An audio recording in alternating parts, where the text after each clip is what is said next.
Also, the office mentor. Has to. Then you'll force Sarah. Right.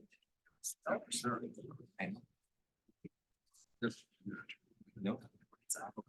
All set to start? Yes, it's afternoon now. Is it still light outside? That's kind of my determinant. So welcome to the Orono Town Council Committee meeting for April 1st, 2024. Roll call shows that Councilor Larway is here, Councilor Kenny, Councilor Powers, Councilor Berthasol, Councilor Baker, and myself, Councilor Demerit, and Councilor Marks. Sarah. Good afternoon. Come on in, we're just getting started. Our first item of business, we're gonna try and stick to time limits on presentations today and discussions. So the first item on our agenda, we have slated for 30 minutes. Is a presentation discussion on affordable housing with Bangor Housing, Mike Myatt. Thank you so much. Mitch, do you wanna, is there any introductions? Sure, all I wanted to say was I'm thrilled to have Mike here. He's a wealth of knowledge. We have been working with him also through the Working Communities Challenge Grant, as Bangor Housing is our backbone to that. And I also believe that our planner is online as well in case there are any questions around density or anything like that with some of these projects, those questions come up. So I wanted to make sure that she was here. But Do you want to just introduce her as well? I see her. Yeah, there is Isabel. Isabel, thank you. Can you hear us okay? Excellent. Thank you for joining us. Mike. Okay, yeah, so anyway, thanks for having me. Again, I'm Mike Myatt, Executive Director of Bangor Housing.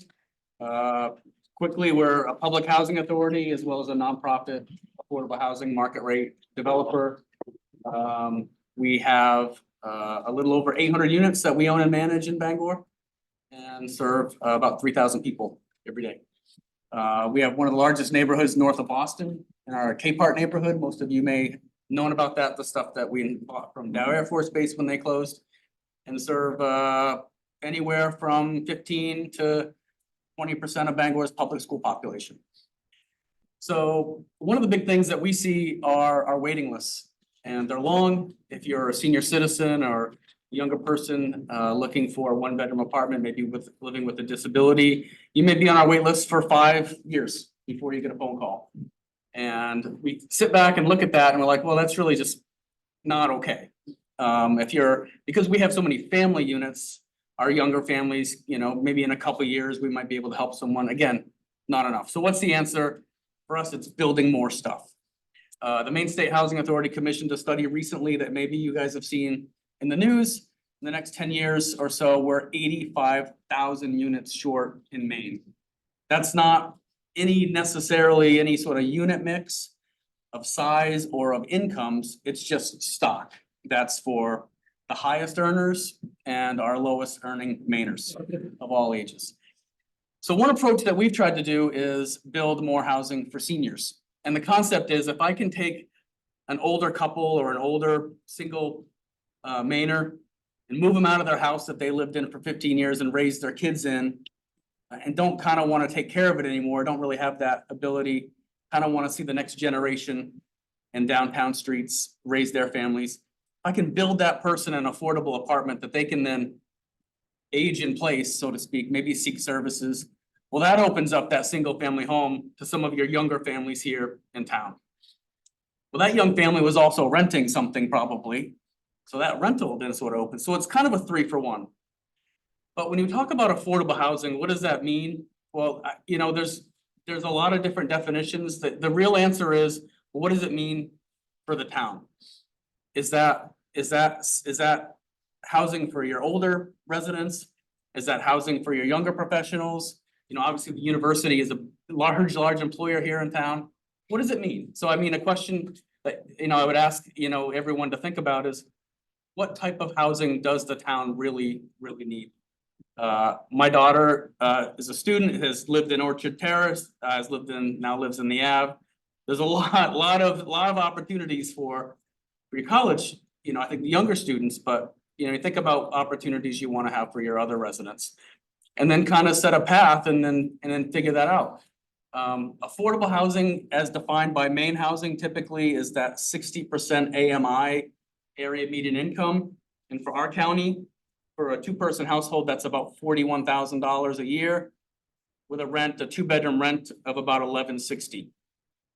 So that's hard to find if you're going market.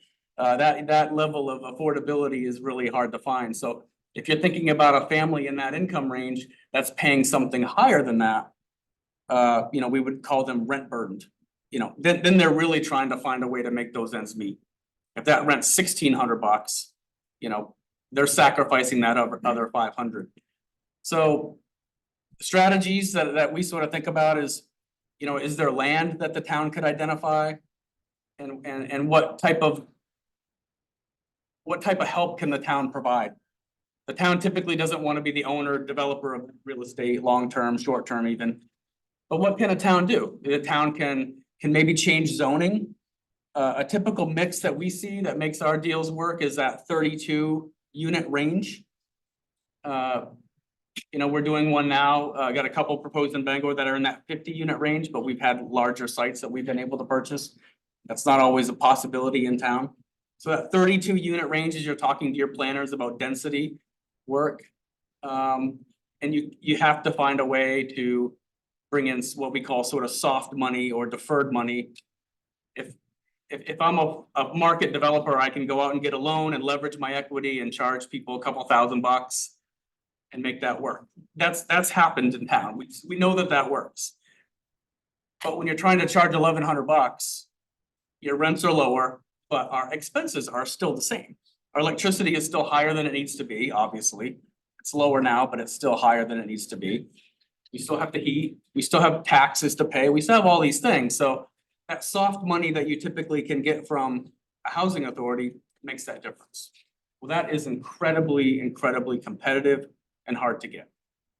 So I'm not trying to be the bearer of necessarily bad news, but there's a reason we're 85,000 units short in our state, because building housing is expensive on its own, but building housing when you have lower rents to try to actually make things affordable for the people that live and work in our towns, that's the challenge, but it's not impossible. So as you guys sort of think and brainstorm kind of who you want to serve, income levels you want to try to meet, rents you want to try to tackle, we can sort of come back and sort of see some pieces, not necessarily to be a developer, but we look at ourselves as sort of a helper in the region. If you want to, we can find ways to bring in developers to the town. Developer may say, hey, if you can get my density here, and maybe you can give me an affordable housing TIF to help offset some public improvements that I want to make, I can maybe make some of this money work. As a state, I will say, our governor has put as much affordable housing money on the table than I've ever seen in my 25-year history. At the same time, it's as expensive to build as it's ever been. No, everyone knows that. But the opportunity's there. The state sees it as a need. Everyone in our region, I mean, you can't read the paper without seeing some story about housing. Our waiting lists have been long as I've been in the business, and they will be long forever. But the difference is it's starting to impact business owners and other people. I was talking to a bank executive, and he was saying, well, I can't recruit the people that I kind of want to recruit to the bank because I don't have a place to live. And these are some of the top earners probably in our state. So it's not just for the lowest of incomes in our state, or the youngest people or the oldest people. The housing shortage is really now starting to affect everybody. As you guys are recruiting for openings here, as the university's probably trying to recruit professors, it's starting, the housing thing is impacting everybody. And that's the big difference, I think, in our state. So with that, Dan, open it up to questions, and I'm happy to come back with data, or you want to give me homework assignments. We're happy to be a resource to the town any way we can. Sure. Thank you very much for the presentation and discussion. So I think I would open it up to council members who have questions, and then maybe here, if a member or two of the public has time, in the 30 minutes we've allotted for this discussion. So start with Jacob. Yeah. Can you talk about some of the formulas that you've seen succeed in some of your current developments that you're working on and previous, as far as combination of private money, TIFs, et cetera? What are some of the successful formulas? Yeah, we've got a couple different success stories. I I'd say probably 8 or so years ago, we were able to compete with the city of Bangor and we got that last third of the old Freeze's department store. We converted that into market rate apartments because that was the best solution downtown. We've got those storefronts with a Bang and Whoopee and where Fork and Spoon used to be. That's our space. We were able to, with interest rates being so low, we were able to finance that market with a little bit of cash. That worked out well. We then bought some property from the city of Bangor along Griffin Road. All those units are ours. Again, we were able to do that market. Kept our rents low, sort of for what we're calling sort of the missing middle. You know, if you have enough money, you have options. If you don't have enough money, you have a waiting list or a voucher you can apply for. But the folks in the middle, they don't have anything. So that project was able to be financed with market, made it work. And then most recently, we opened up and built a 32 unit affordable senior housing project. We financed that with Maine Housing through the low income housing tax credit program, which is a way through sort of trickle down economics. Instead of investing and providing subsidy and resources to the lower income folks, the government now provides subsidy to the largest taxpayers in America through a tax credit. So I can offer a tax credit to a large investor.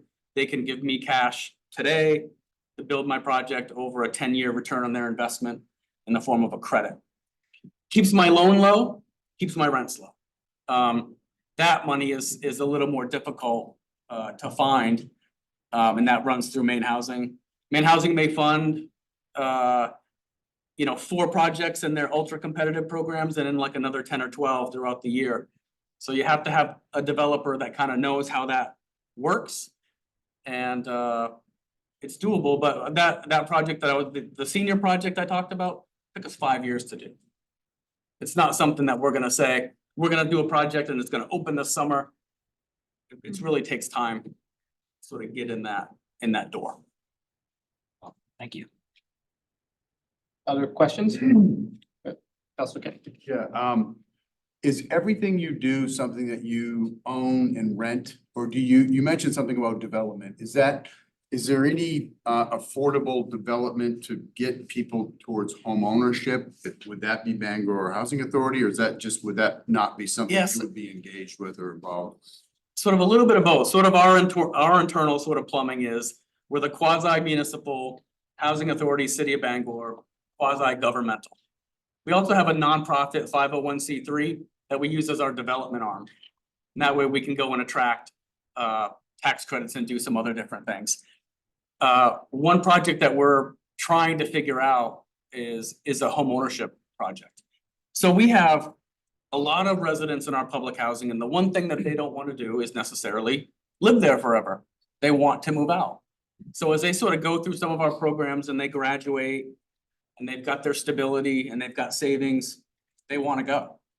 There's nowhere for them to go to. There's not really attractive rentals sort of in their wheelhouse for rents. And there's no way that they're competing necessarily on that, or a small percentage of competing on that homeowner market. It's sort of been maybe less so now, but it was bidding war for that first time home buyer.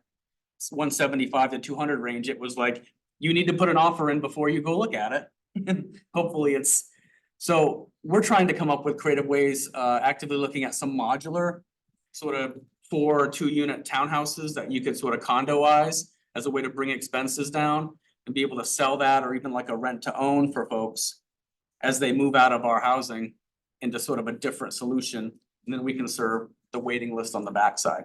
But I think doing it sort of your typical 4-unit rental, if you were to condo that and make it home ownership, may be a way to generate some more equity to find ways to get it to be built.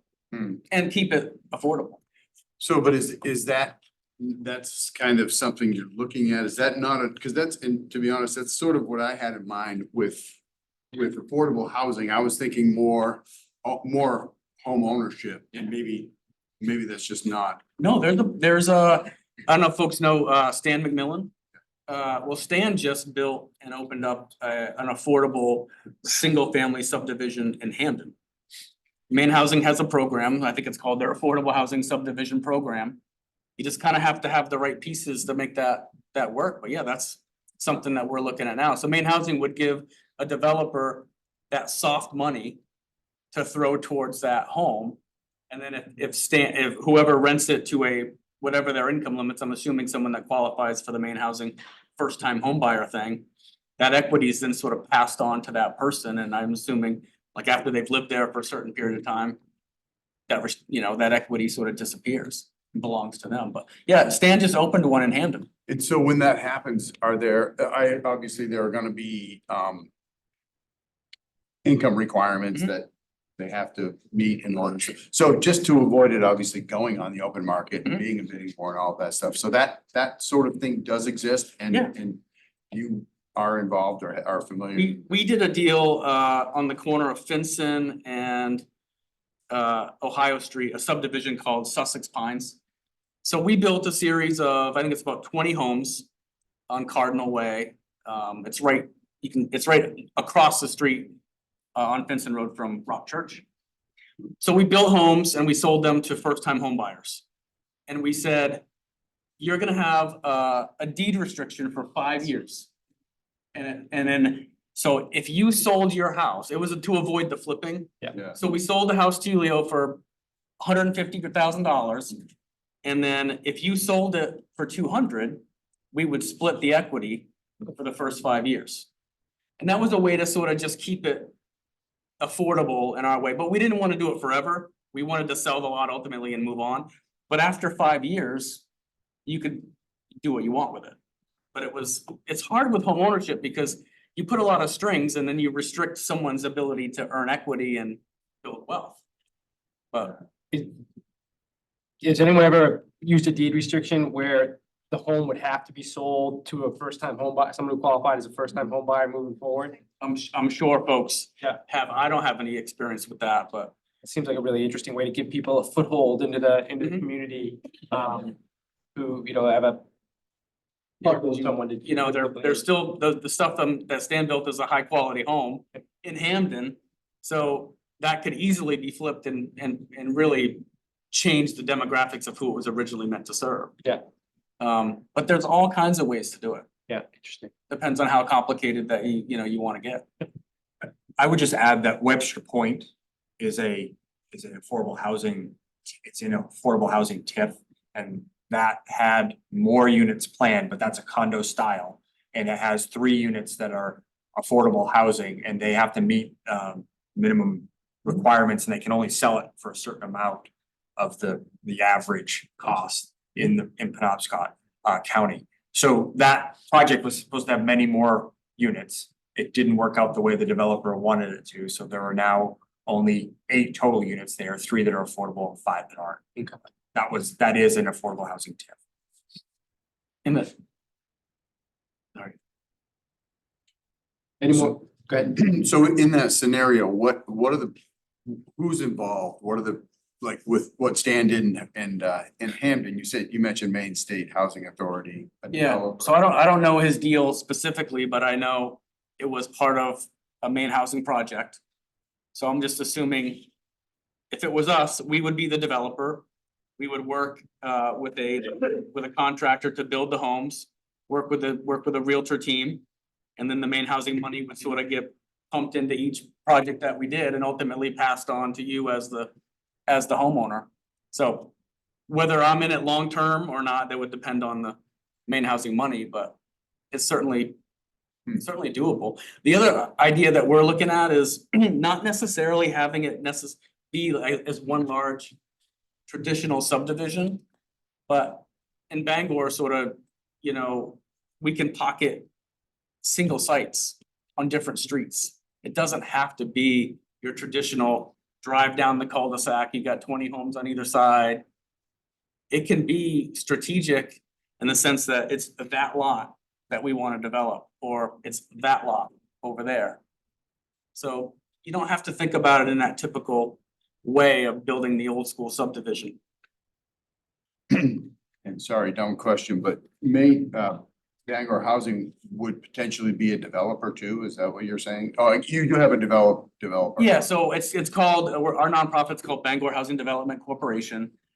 We sort of just brand ourselves as Bangor Housing because it's kind of, we always have to sort of explain the difference, but we have only done work in Bangor. But we know that the the need in Penobscot County is great. The need in our state is even bigger.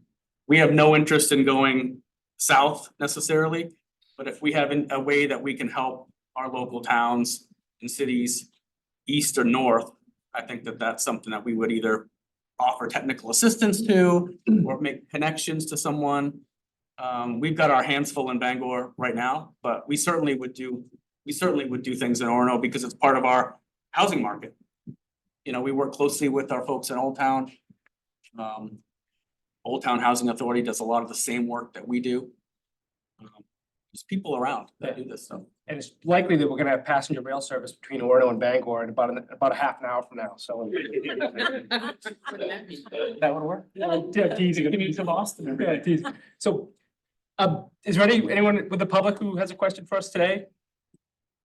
Lori Osher, State Representative. You Orono mentioned resident. Webster Point. How many lots were left or potential units at Webster Point? And a question to you is that something that you imagine that we would be able to find someone to build that out? So those no longer can be developed. Based on that plan, the developer gave up the right to develop that property. So that can't be developed out any more than it is already. But now, aren't they deeded to the town of Orono?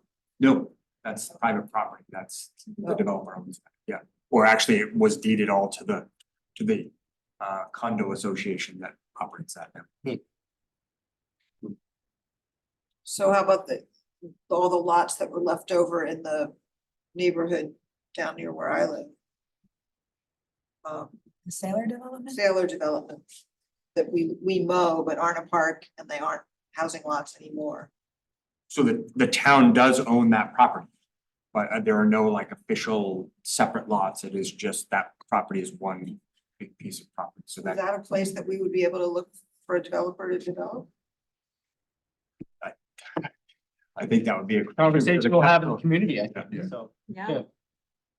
That, and I think what spurred this was the former town garage lot that we just put out a bid, not a bid, a Perfect. bid package or something. Proposal. So I think it's any property is, whether it's is potential, I would say, that the town owns, I assume, but we haven't explored or had any deep discussions. Do you have a question? I do. We have a housing foundation in town, and they oversee quite a few of the housing places, Talmar, Park Street, Hasbrook, and Longfellow, right? And do they, have they indicated any interest in, perhaps, I mean, that's a nonprofit organization, I would imagine. They are. And, in developing some, perhaps homes as opposed to, because most of those places, I mean, Talmar is all low income, several of the other places are just elderly. And my other question is, do we have some kind of knowledge at this point of what our housing need is? And the other question is, where does the university stand in this? I mean, obviously they have staff members who are looking for housing, but they also have, I would think, empty dormitories. Because people are living off campus. So, I mean, are those folks a part of the mix, I guess is what I'm asking overall, the Housing Foundation and the university. I mean, I think Yeah. all these people can be part of that mix. I think this is the beginning conversation to this and not. We Right. just started. So I think you're right. All those people would be involved in that conversation. Sir, do you wanna offer something? Yeah, I have a buddy who works for purchasing university. And he has told me that they have either put out a contract or are about to put out a contract for a multi-$100,000 study to look at all of the university housing buildings and decide what to do with them. So tear them down, upgrade them. University recognizes that their housing offerings are a detriment to their enrollment because they're not as upscale as other competing schools. So going forward, that might present an opportunity for large utilized buildings in town. I think we had, They have engaged somebody to look at, to undergo the study and actually have talked to me, and I'm going to meet with those consultants to talk Okay. about. They're doing a lot of on-campus stuff, but also have engaged the town in that way. Yeah. So I am gonna meet with their consultant to answer questions about what we think. as we get ready to wrap up, any last thoughts? quickly And we before do you- have a comment online. Go ahead, sorry, online. Can you move them over? There you go. Can you hear me now? Yes. Yeah, Yeah, go this is Eric Silva. So Bax co-sponsored a committee over the last few months, Penobscot Climate Action Plan. And there were 10 project goals. One of them was centered around housing. The website's penobscotclimateaction.org. And I just think that would be a good resource to be looking at while these discussions are going on. As I remember, I wasn't on the subcommittee about housing, but the topics that they identified as important to really pay attention to were walkability, so close to transportation centers or easily walkable, bikeable. They wanted to also look at existing housing, like sort of on the topic of buildings at the university, but what existing housing is out there? How can it be redesigned for affordable housing? And there was another one I don't remember. So I just wanted to mention that as a resource. Thank you. Could you introduce yourself too? I didn't get your name when you first got on. Yeah, Eric De Silva. Eric, thank you. I sounded like Eric De Silva, but I wanted to, yeah. So I would just add that the climate action plan that they've come up with is, we're trying to figure out a time to come talk and present the findings of that to you. Sure. That hasn't happened yet, so, but we do have that in the queue. In terms of, we're coming up on the end of our time for the segment, Mike, thank you very much for joining us. In terms of our thoughts and where we go from here, and Mitch and Isabel, we have got, what do we think about in terms of how we take the energy and what we learn and the potentials for partnership so we can continue to move? Is it part of the planning work? Is it part of, do we need some other kind of group to work on? Because I know we don't have the equivalent of the Bangor Housing Authority, on the payroll here in Orono. So how do we, what are the thoughts in terms of how we can continue the conversation moving forward? If it's part of the comp plan, if it's part of updates to the council, things like that, without.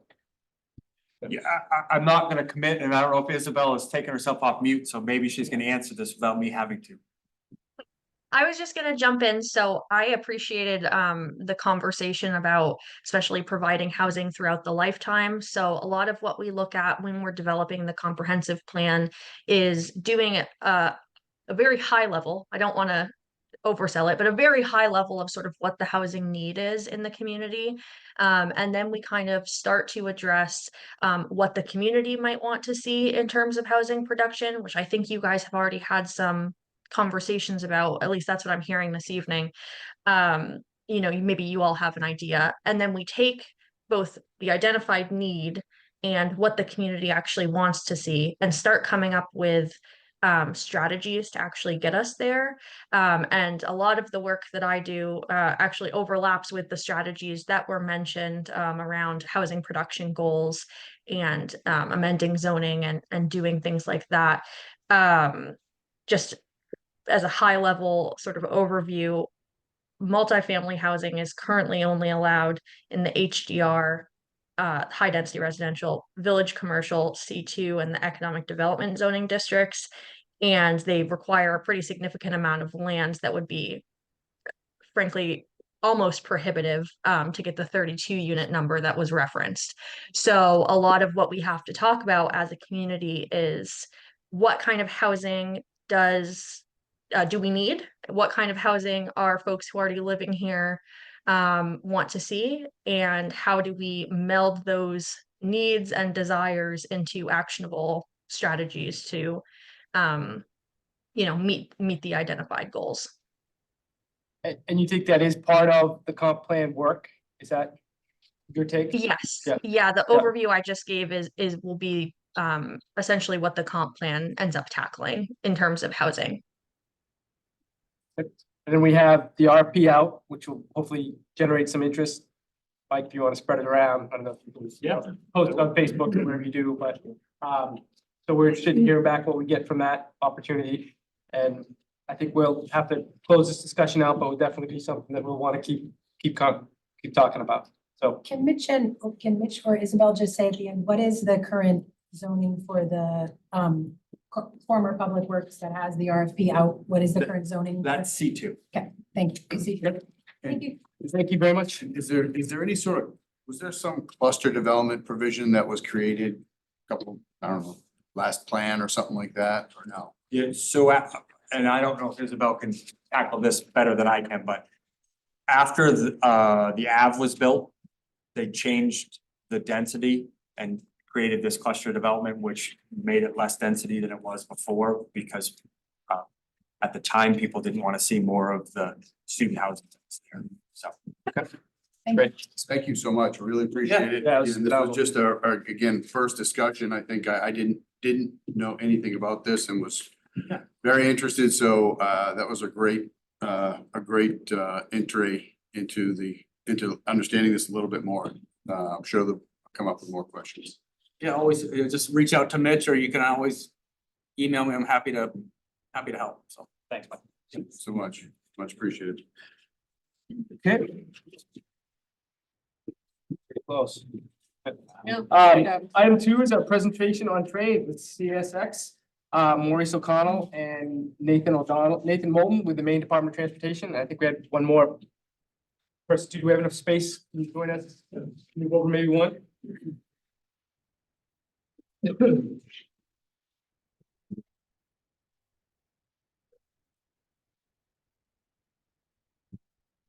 Sit in the gap. Yeah.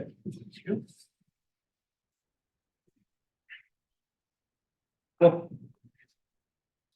that you get seated, and I was just kidding about the passenger rail, but It's such a great idea. it would be a great idea. We were, Yeah, that'd be wonderful. no, we No? were kidding, no. Yeah. Hey. So anyway, this reach out originated from some questions we had from residents who, particularly those who live along the rail line, and noticing that the trains had been moving faster and we've seen with more frequency. So we were, as a council, wanted to be responsive to those questions. They came to us and what's going on, what can you do? So we really wanted to have just an awareness discussion about what's been going on, and be able to put some information in the community and have a chance to ask some questions and start to think about what opportunities we have as a community that has a rail line, in terms of like safety and impact and things like that. But so I welcome you all to introduce yourselves and just sort of kind of walk us through what we've experienced. Maybe you could tell us what we've experienced from your perspective. Sure.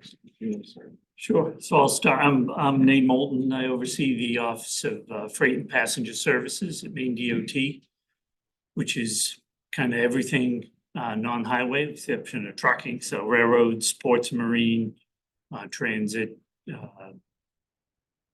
airports, all the above kind of. So I'll let the CSX folks talk about all the work they're doing and the upgrades being made to the railroad, but I'm just kind of here as a resource in case there's questions today. Great. What we'll try and do is we'll try and have you just give us kind of an overview and then have a discussion with questions and stuff like that. That's okay. Sure. Yep. Maurice O'Connell, CSX Transportation, Government Affairs. I cover the entire Northeast for CSX. With the Pan Am acquisition, I acquired Maine, New Hampshire, and some places that spent a lot of time in since CSX acquired Pan Am. It was June 1st, 2022. Can you speak up? Sure. Thank you. Yep. But I'll turn it over to my colleague, Bob Rohauer. Good afternoon, everyone. I'm Bob Rohauer, also with CSX Railroad. I'm in our Community Affairs Office, which is a subset of our Government Affairs group. So Maurice and I are colleagues and covering a lot of the same territory. I have all of the New England states as well, and interface with communities on a number of issues in our day-to-day world. So Maurice is gonna give us a brief overview of how we ended up here today. And why we're now in the state of Maine, and it's been a great journey so far. We have a great story to tell, so. So why don't I start a little bit first about CSX. We are a Class 1 railroad. We operate approximately over 20,000 miles of track. We touch 2/3 of the US population.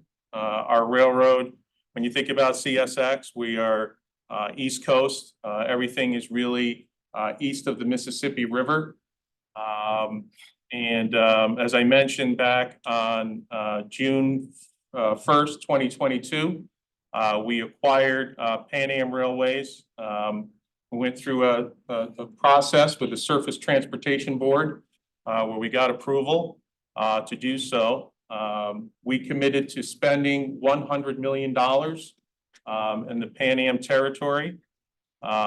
I gotta tell you, going through this process, CSX received a lot of support from our public partners in all the states where Pan Am operated.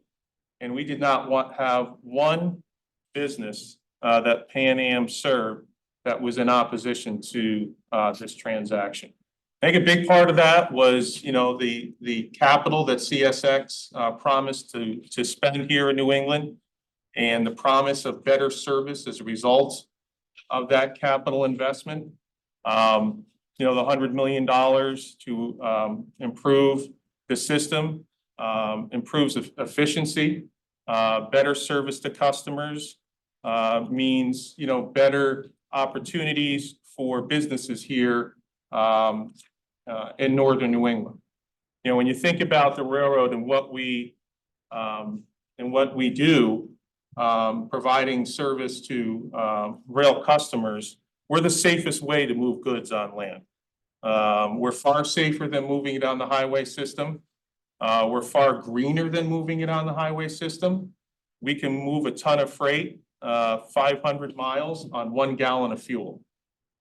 Steel on steel is very efficient. So, when you think about all these benefits, that's why there was a real, there was a lot of support from all involved. With the investments we're making, we are increasing speed on the railroad. That does not mean it's less safe. Actually, as you increase speeds, you have a better infrastructure. The FRA regulates what the speed of the railroad is based on the infrastructure that is out there. So as you spend more money and you fortify the infrastructure, we can run at higher speeds, and we can run more efficiently, and we can run safer. As you go higher in speeds, the inspection of the railroad and what's required of CSX increases. Currently, we are inspecting. We have a high rail vehicle out there once a week. We recently had a Sperry car in through this territory, a geometry car. A Sperry car basically takes an X-ray of the railroad tracks to make sure there are no internal issues that we need to be concerned about. The geometry car, when you think about railroading, geometry is very important in terms of gauge and measurements and things of that nature. So we basically just had both of those through here, and the results were good. So we're really excited about what lies ahead for CSX and our partners here throughout Maine and throughout New England. Nathan, anything from you in terms of how communities, or what you're hearing from communities, or what the services? I know we talked briefly once about, how communities could look at their crossings and things like that, in terms of, we've got, as I understand, I believe we have flashing light crossings, but not, we don't have the gates and things like that in Orono. And Yeah, I took a quick ride around. I think Water Street has gates with the exception of that. There's flashing lights, and then there's a couple of them, very rural road, that just have crosswalks and signage, which is not uncommon. So from what I saw, the visibility, as you approach them are pretty good with the lights. One thing is, as Maurice mentioned, some of the upgrades that are coming are are upgrades to all those crossings with LED lights. New masts, things like that. So there will be, some signal upgrades. And looking at it, looks like a lot of the surface was done probably last year or the year before. Some of the, the tracks themselves and pavement replaced. Yeah. They looked in good shape, but, again, one of the projects moving forward is to upgrade the signal systems to, LED lights, and they'll be analyzing if anything further needs to be done. But again, those will increase visibility at those crossings. And again, as you approach them, for the most part, they're pretty good. I mean, you could go out there and do some tree cutting. One thing the state does offer, if you're cutting back for better visibility at crossings for like school buses and things like that, the state will fund up to 50% of that clearing. So that's out there. And again, if there's questions or concerns, I'm sure, we could come out and look at these crossings with CSX and see if there's, we see, flaws or issues that should be corrected. And we do have a small program where we, improve crossings each year. It's federally funded. It's fairly small program. We probably do like 6 crossings a year out of it. Statewide, there's over 800 statewide, so you can imagine it's 800 crossings. yeah. So, but again, we don't just take into account traffic counts and things like that. If there's a recognized issue, things like schools, traffic, things like that. Another thing, and I know this is always kind of can be challenging in communities, and Bob does a lot of this. In looking at a couple of the crossings in the centers like Crosby and Maine or Water and Pine, I mean, you could look at closing a crossing if you're concerned about safety, because there are other roadways nearby. Some people like it because they end up on a dead end road. But again, where you've got redundancy nearby, and there are programs again for doing that, and improvements, putting things to turn around, for your local snow plows, and redundancy for fire departments. If there isn't a fire hydrant on one side or the other, we can help with that. So that's another thing that the town could look at if they wanted to cut down on the number of crossings, which is always the safest crossing is no crossing. Yeah. So a tunnel, there's no funds from the states to put a tunnel through Orono. you'd be probably taking some property. Most of yours are fairly on Put grade. a housing on top of it and a train tunnel underneath it. Yeah. All right, thank you. Any questions from council members before we ask members of the community if they have any questions? No, I guess I would say thanks for the investment you made. I think that's great for the region, obviously. I did have, what did you go to speed from what to what? 10 miles per hour to 25 miles per hour. And other sections at 40. But for the most part, at this point, it's 10 to 25. And will that be increasing further in this area? Over time, It will. yes. So in Orono, we should expect it will increase beyond 25 over time? Yes. To what level? Most likely, I think max speed would be 49. But, again, that depending on the investments that are made, whether it be to the signal system or the tracks, all of that goes into that formula as to what the maximum speed would be. I wouldn't say that it wouldn't go above 49 at some point, but at least for right now, based on what we have out there and the investments that we plan on making, that seems to be where we would be right now. And does it go from 25 to 40, then 49, or does it go to 25, right to 49? Is that the- Typically, it would be 40 would be our next step. Okay. And we have already implemented that in a few places already where we're able to. And to Maurice's point, I just want to expand on, I have a few notes here that we've already changed out some of the older rails. As I'm sure you're well aware, when you go out there and look at the track structure, it looks very different. So all that old jointed rail with all the individual rail joints has been eliminated, and we have what we call continuous welded rail. So those joints are eliminated, so the likelihood of them breaking under load and that disappears. It's a lot safer that way. we've replaced almost 47,000 ties at this point in this stretch of, and what we call surfacing of 55 miles of track. So that's where we take that track structure and get it out of the mud, put new stone in there and make it very good for drainage and firm for the type of train activity that travels over it. So Nate mentioned already, but we've resurfaced at grade crossings, 34 public crossings and 21 private. So a total of 55. And obviously there'll be more of that as we continue to expand the scope of the work that we have planned for up here. Our goal ultimately is to get the railroad back in a usable, operable, very safe environment. And then it'll allow us in a regular maintenance cycle to maintain that. Where a lot of deferred maintenance had been done over the years. Pan Am did a phenomenal job in keeping the railroad operational, but they did let things go well below what we would consider would be an acceptable standard. So our goal is to invest this money up front, and then long-term, we would have a basically every 3-year cycle where we come in and replace ties and rail and do various crossings and things that are needed. Councilor Berthasol? So this is really helpful to know, and as I'm sort of thinking, listening to you talk, I think that this is another thing we should flag for the comprehensive plan process to think about, is the reality that the speed along our railway tracks is likely to increase quite a lot. And so maybe there is some strategic thinking we should do about how to restructure what roads go where as we're thinking toward the future and the reality of higher speed rail in our town that's beyond our jurisdiction to manage.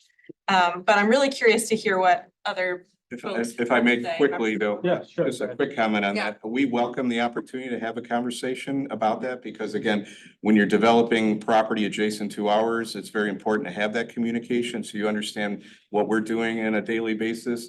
And Nate had mentioned, one of the things that I'm involved with pretty regularly is looking at consolidations, closures, grade separations where it makes sense. And what that process is, it gets a little complicated at times. So it's nice to have all the partners on the same page and moving in the same direction. You know, we would gladly participate in something like that. Thank you for that. Did Matt, then back to Sarah? I'm sure everybody is curious to know not just about the speed going up, but what are the future plans for increase in train traffic level?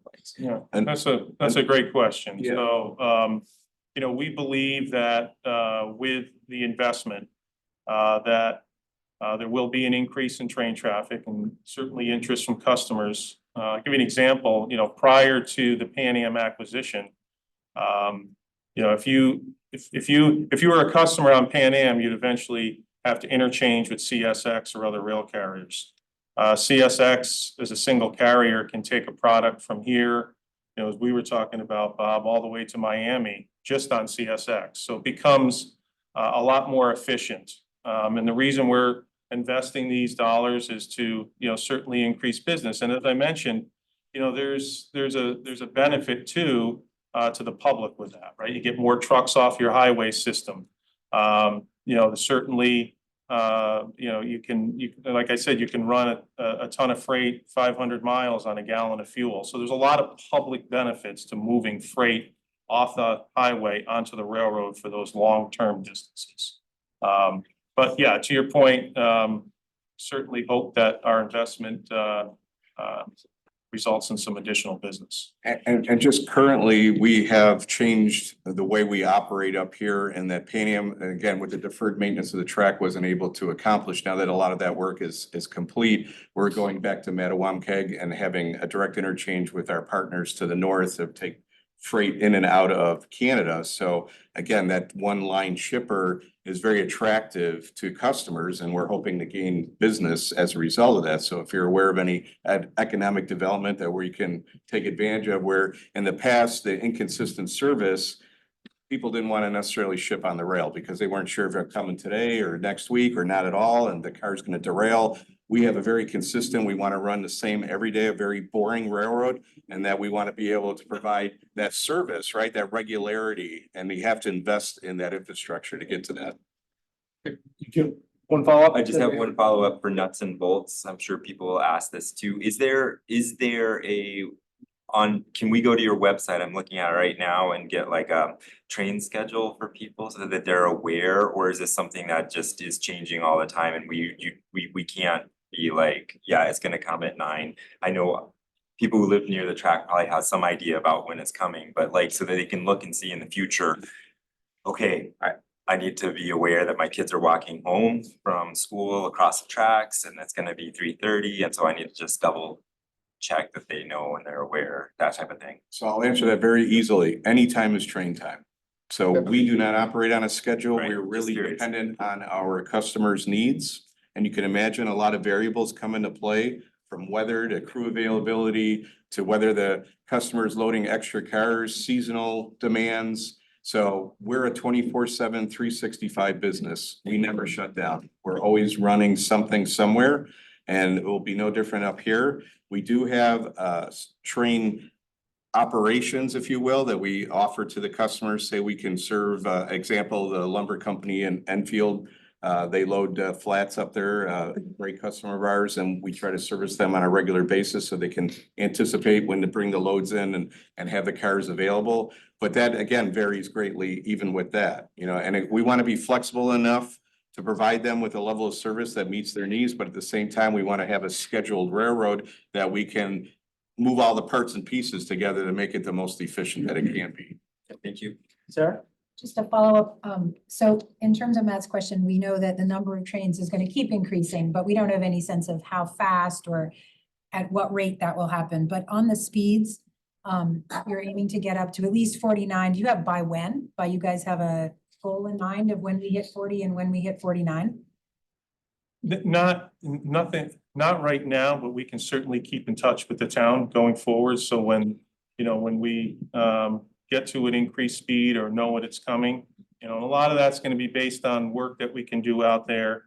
We'll certainly let the town know. My other question is, I know I've heard a lot of concerns about safety as the speeds go up, and I heard about the way have checked the rails now. How often are those checks redone? Those kind of checks you talked about, you mentioned 2 different kinds. One was a name I'd never heard. So I don't know if I spelled it right even, but you mentioned 2, an X-ray kind of a check, Yeah. a geometry check. Yeah, How that's often on are a those- schedule. It's on a schedule. In terms of how often it's done, don't have that right in front of me tonight, but certainly that does happen here. And like I said, we have folks out there all the time inspecting the railroad. We have, you know, the high rail inspectors and, you know, even our crews, when they're running trains out there, you know, they're trained that if they see something that's unusual or anything like that, there's a notification process so that we can get on that right away. I'll say this, safety is first and foremost at CSX. I mean, that's what we do every single day. We want to make sure that we are serving our customers safely and that we're getting our employees home every single day safely. So we take it very seriously. It's the reason why, you know, the business part of it obviously is important, but spending these capital dollars up here and making this railroad safer, not only for you know, the public at large, but for our employees is a #1 priority at CSX.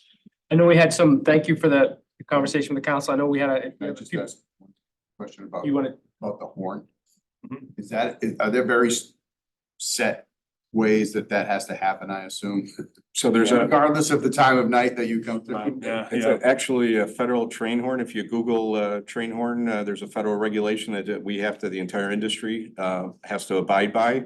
So it's 2 longs, a short and a long, typically about 20 seconds prior to entering the crossing until it's fully occupied, whether it's day, night, rural, city, that's the requirement. So if there's an interest in what we call a quiet zone, which would eliminate the need for sounding the train horn, there's things that can be put in place, supplemental safety measures, but that's really kind of community driven. That process, we become just a part of that. We don't implement that. We're not the ones who initiate it. We just have to participate under the federal guidelines. But you'll see there's a whole website just on the federal train horn rule. It came into play, you know, it's been a while now, but it really it standardizes across all states, and that's really what we adhere to. So we have no choice. So, with that, all right, guys, tell me some questions, sir. What, can you introduce yourself to again when you, yep, Sure, I'm Dave Erter. I live at 67 Pine Street. I live right next to the crossing. I've lived there for 40 years. I've been watching the railroad for 40 years. I can pretty much think I can say that I know more about that railroad than anybody in this room from an operational standpoint, possibly including you guys. I have a bunch of questions. Drainage. Drainage is very important for railroads. The drainage along this line is terrible. They have standing water, puddles. There was water almost up to the rails 3 days ago. So when's that going to be fixed? So drainage is extremely important. Yeah. You're absolutely right. And again, when we talk about surfacing track, that's part of that. We want to make sure that the Not ballast, so far.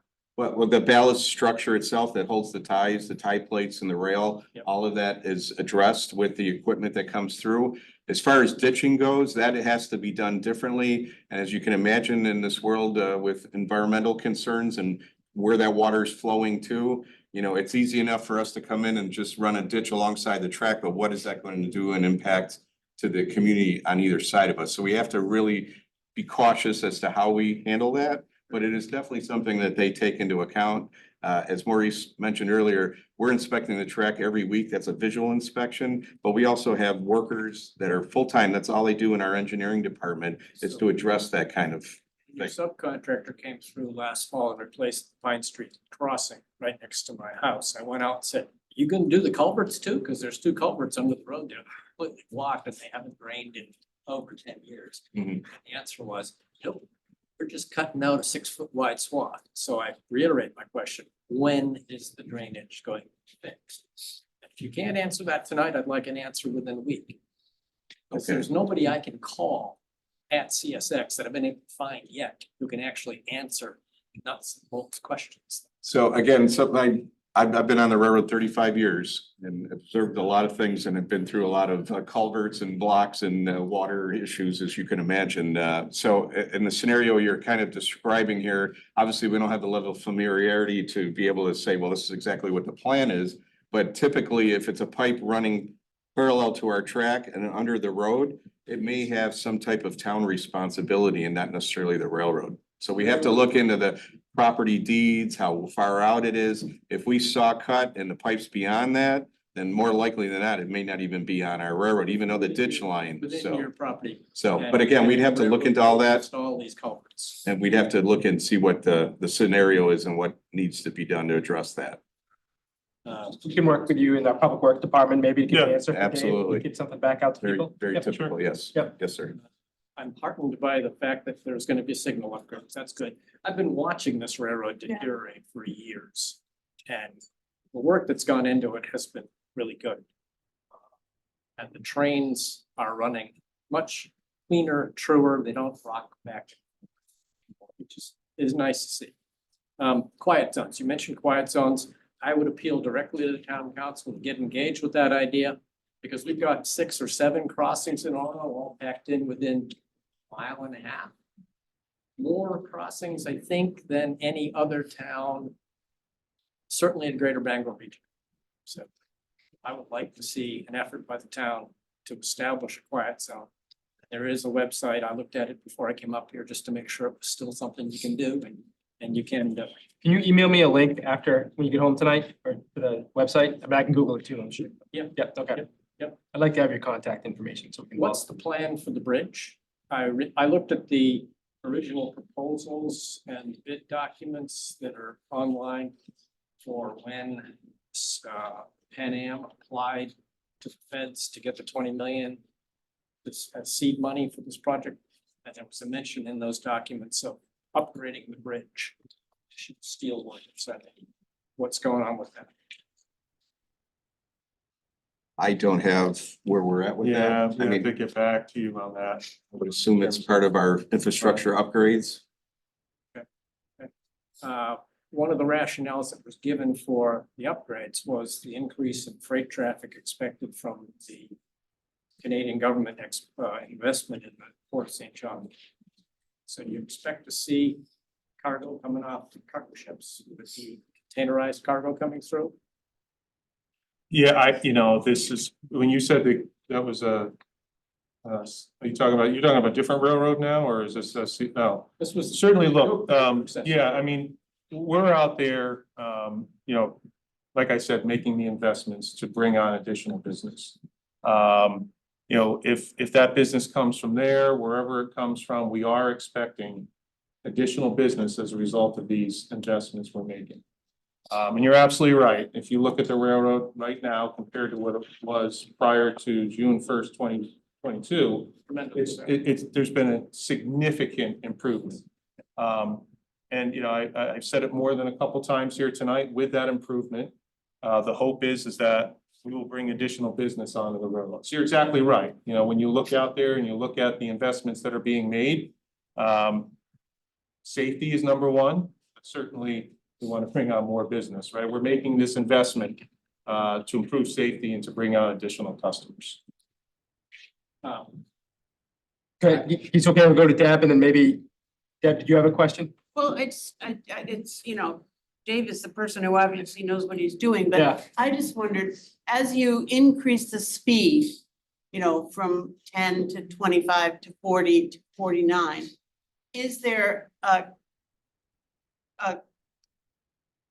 look at the crossings in terms of what level of lighting, or whether you have a gate, or as you go faster and faster, do you say, well, maybe we ought to have a gate here? Absolutely. So that's an easy one to answer. So Nate kind of touched on it a little bit, but the crossing warning devices, whether they're passive or active, whether it's just a sign or if it's lights and gates, all of that is reviewed through the state DOT through a diagnostic review process.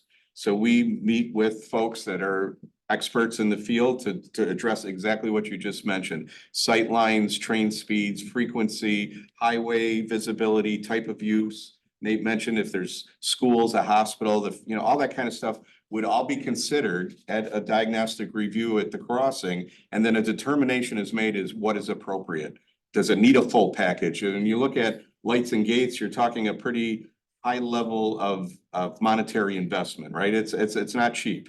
So we don't want to spend that kind of money just at a place that's a rural crossing that a farmer may use occasionally to get to his field. But at the same time, if the train speeds are increased and it's on a curve in the track and you can't see, it may warrant to have lights and gates installed. Okay, so the question is, you've already increased the speeds to a certain extent already. Do you not look at changing the crossing before the speed goes up? Deb, the speed now is less than the speed that Pan Am was running trains 20 years ago, before the track deteriorated to the point where they really couldn't. That's That's correct. That's an excellent point. excellent point. Yeah. That's true. Okay. So they're running around 20 miles an hour right now, which is tolerable. 49's that's way too fast. I can tell you, that's just way too fast for this neighborhood, for this density of neighborhood. That's just my personal.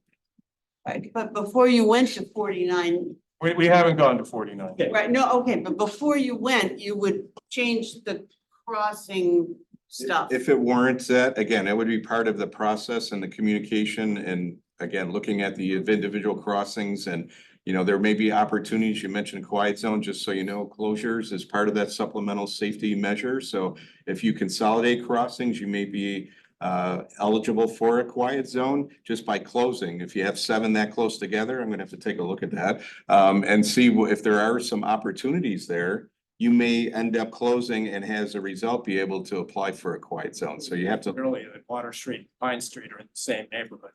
Problem with that, close one, and you've only got one exit and one entrance. And we've got a neighborhood on the other side which requires emergency vehicle access. So if you close one and the train's blocking the other, you're stuck. As you get to longer trains, you're gonna cover both of those. There used to be 3 crossings in the neighborhood. It was Middle Street. That one was closed 20 years ago. So I don't want to cut short anyone who's got a pressing question, but this was kind of a chance to meet our new partners to meet Nathan to talk about what the state can do for us and to start a conversation. I think we've learned some stuff that we will definitely follow up on in terms of with our, you have 2 more? 2 more quick questions. Sure. Who can I talk to? Who can I call locally? Has some authority to give me answers? Because I ask the crews who are working on the tracks, and they say, oh, I don't know. there's gotta be someone in the state of Maine. I mean, you guys are good, but you're from away. I spent a lot of time on it. Got to know Maine very well. Yeah, We spent the last 3 years here. Yeah. Go ahead. Yeah, I think we'll get you our Yeah, we'll contact get- information. I'll give you my card before I leave Yeah. here, at least so you have a point of contact, and then we can figure out how to disseminate that internally based on what your questions are. One more. Sure. This one's really off the wall. Okay, wait, the bridge has enough space for 2 tracks. The second track's been gone for decades, 40 years it hasn't been, okay? We have a perennial problem with students in this community getting somewhat imbibed and walking across the bridge, which is illegal. And we've had a number of cases in the past 30 years where students have fallen off the bridge and died because there's rapids underneath, okay? I would love to see that second track space occupied by a pedestrian walkway or walkway across the bridge and bicycles across the bridge, because then we could extend the university paved bike path across Route 2, down through the Webster neighborhood, across the bridge and into Arnie. Now, I know what your reaction's gonna be. Liability, liability, liability, but Well, the reaction is safety. That's the reaction. The more people that you invite near the railroad, the more likely that an accident will occur. And it's, you know, the safety of not only the public, but the safety of our employees. So it's not something that we would be willing to entertain for those reasons.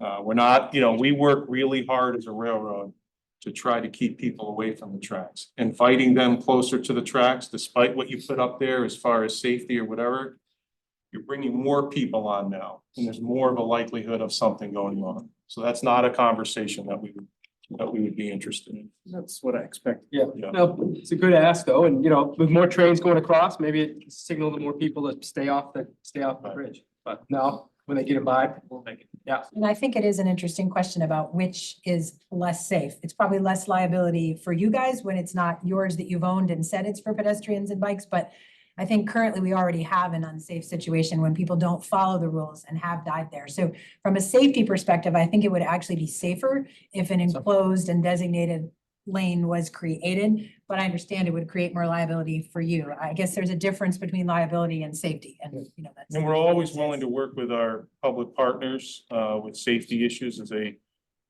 you know, on the railroad, right? Trespassing continues to be an issue for us across our entire network. You know, we have programs and other things to try to deter that behavior. And certainly my colleague Bob has been very much involved in those efforts over the years. So certainly willing to work, you know, with our public partners to try to do everything we can to deter people from trespassing. Really grateful for you starting the conversation with us and for the folks. David, thank you very much for bringing your expertise to the conversation, and we will Pardon me, certainly. Dan, we do have an online comment. Yeah, Pete, you had somebody online? Yes. Okay. Is that, I can't read, I'm sorry, I can't read the name. My name is Alice Kelly. I Hi, live, Alice. hi, I live in the Webster side area, near, very close to the tracks. We lived next to the tracks when there was a derailment in the early 1990s. I'm concerned about speeds of 40 miles an hour and up to 49 going through our neighborhood. We restrict car traffic to 25 miles per hour, but to have a long, fast-moving train going through here, it's as much a neighborhood, I would say, as parts of more of the downtown parts of Orono, and so many of the residents here are quite concerned about the speeds. Okay. Thank you, Alice. I'm sorry, one more question in the back? Hannah Prince, I'm Alice's neighbor, 125 North Main. And just Friday alone, I could hear the train coming. The train was across the trestle. I watched a car drive across the tracks, and I watched somebody follow that running across the tracks when the train was already on the opposite side of the river. So it happens all the time. Yeah. You know, you have to remember you have a fairly young population in that neighborhood. And they're not always making wise decisions, much like Right, you walking can't across the fix it. trestle. They're driving in ways that are unsafe. I think community impact is something that we're gonna have, we'll talk about as a community, so. But thank you for starting the conversation with us, and we hope that this was a good use of your time, and we appreciate you coming on. Absolutely. Thank you. Look Forward to further Absolutely. discussions. Yep, we'll be back in touch. Thank you. Town council plans to have any discussions, I would be glad to. Yeah, you'll be on the list. Yeah, you invite list. So, thank you.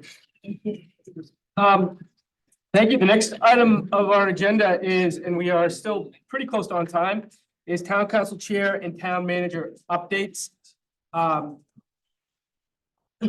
Let's start first with an item that's not on the written agenda, but it has to do with bus safety. We have Chief Merrill here with us as part of the town manager report to talk about some concerns we've heard that members of the Orono community have expressed about vehicles passing stopped buses.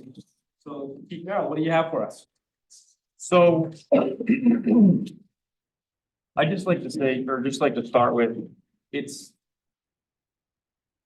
important.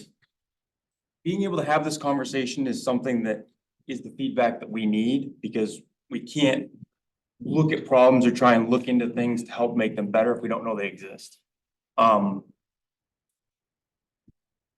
Yeah, so I would say some of the conversations I've had with one of the residents that's reached out to me is that there's a big discrepancy between the amount of times and frequency to which it seems like buses have been getting passed and the amount of times we've been getting contacted.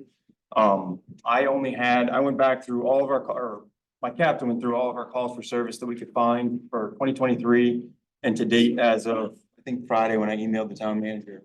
I'd only had 14 calls for service for this.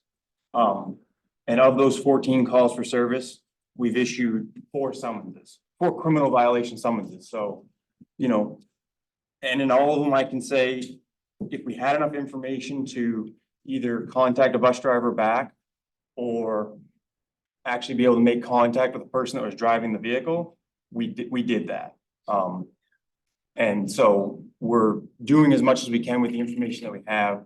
One of the things that I saw on the National Highway Traffic Safety website, which is part of the program, they talked about trying to make it better, is that the information that we need and the reporting and the timeliness of that is one of the aspects that can hinder us when it comes to enforcement. We've had instances where we get a complaint 2 days later. Can't do much with that. We get a description of a white SUV. There's not much I can do with that unless I'm sitting right there on that road. We base a lot of, not all of, but we base a lot of what we do based off the information that we get from the people that are calling. So that's what I would say. I think it's gonna be more questions driven than. Sure. Is there, I wanted to ask, do the buses have cameras on them that they are able to generate images of? There's one, it's mine. Oh, you're a bus driver? I am. Thank Can you for introduce being yourself? here. My name is Jessica Steves. I work for John T. Sear and I drive here in Orono. I've been here for 3 years. Oh, Jessica, thanks for, Thank Yeah, you. absolutely. yeah. So you've got the only bus with a camera on it? Correct, but I have the biggest problem in town. I cover all 3 of the major roads. I have Main Street, Kelly Road, Stillwater, Bennick. And I'm the one that's been having the ongoing issues. Our bus that covers over by the college has issues, but they're not as severe. Yeah. I have 2 exit ramps off the highway, which people do not stop for. And I have made personal phone calls to the police department after people have ran my stop sign. With plate numbers, which I've get phone calls back saying, hey, that plate number doesn't fit that vehicle description. And I've sent my bosses to pull my tapes. And I guess part of it's also like Old Town, we hear back from the police department if they're issuing a summons. Yep. In 3 years, I've had 1 contact where the police department has come back and said, hey, we're issuing a ticket. But these numbers are astronomical and they keep getting worse. I started tallying because it was getting so bad last school year. So from November until June for the 22-23 school year, 297 people ran my stop sign. 200 what? 97. and I have my numbers for this year. So far, from September until now, we've had 239. 2 including today.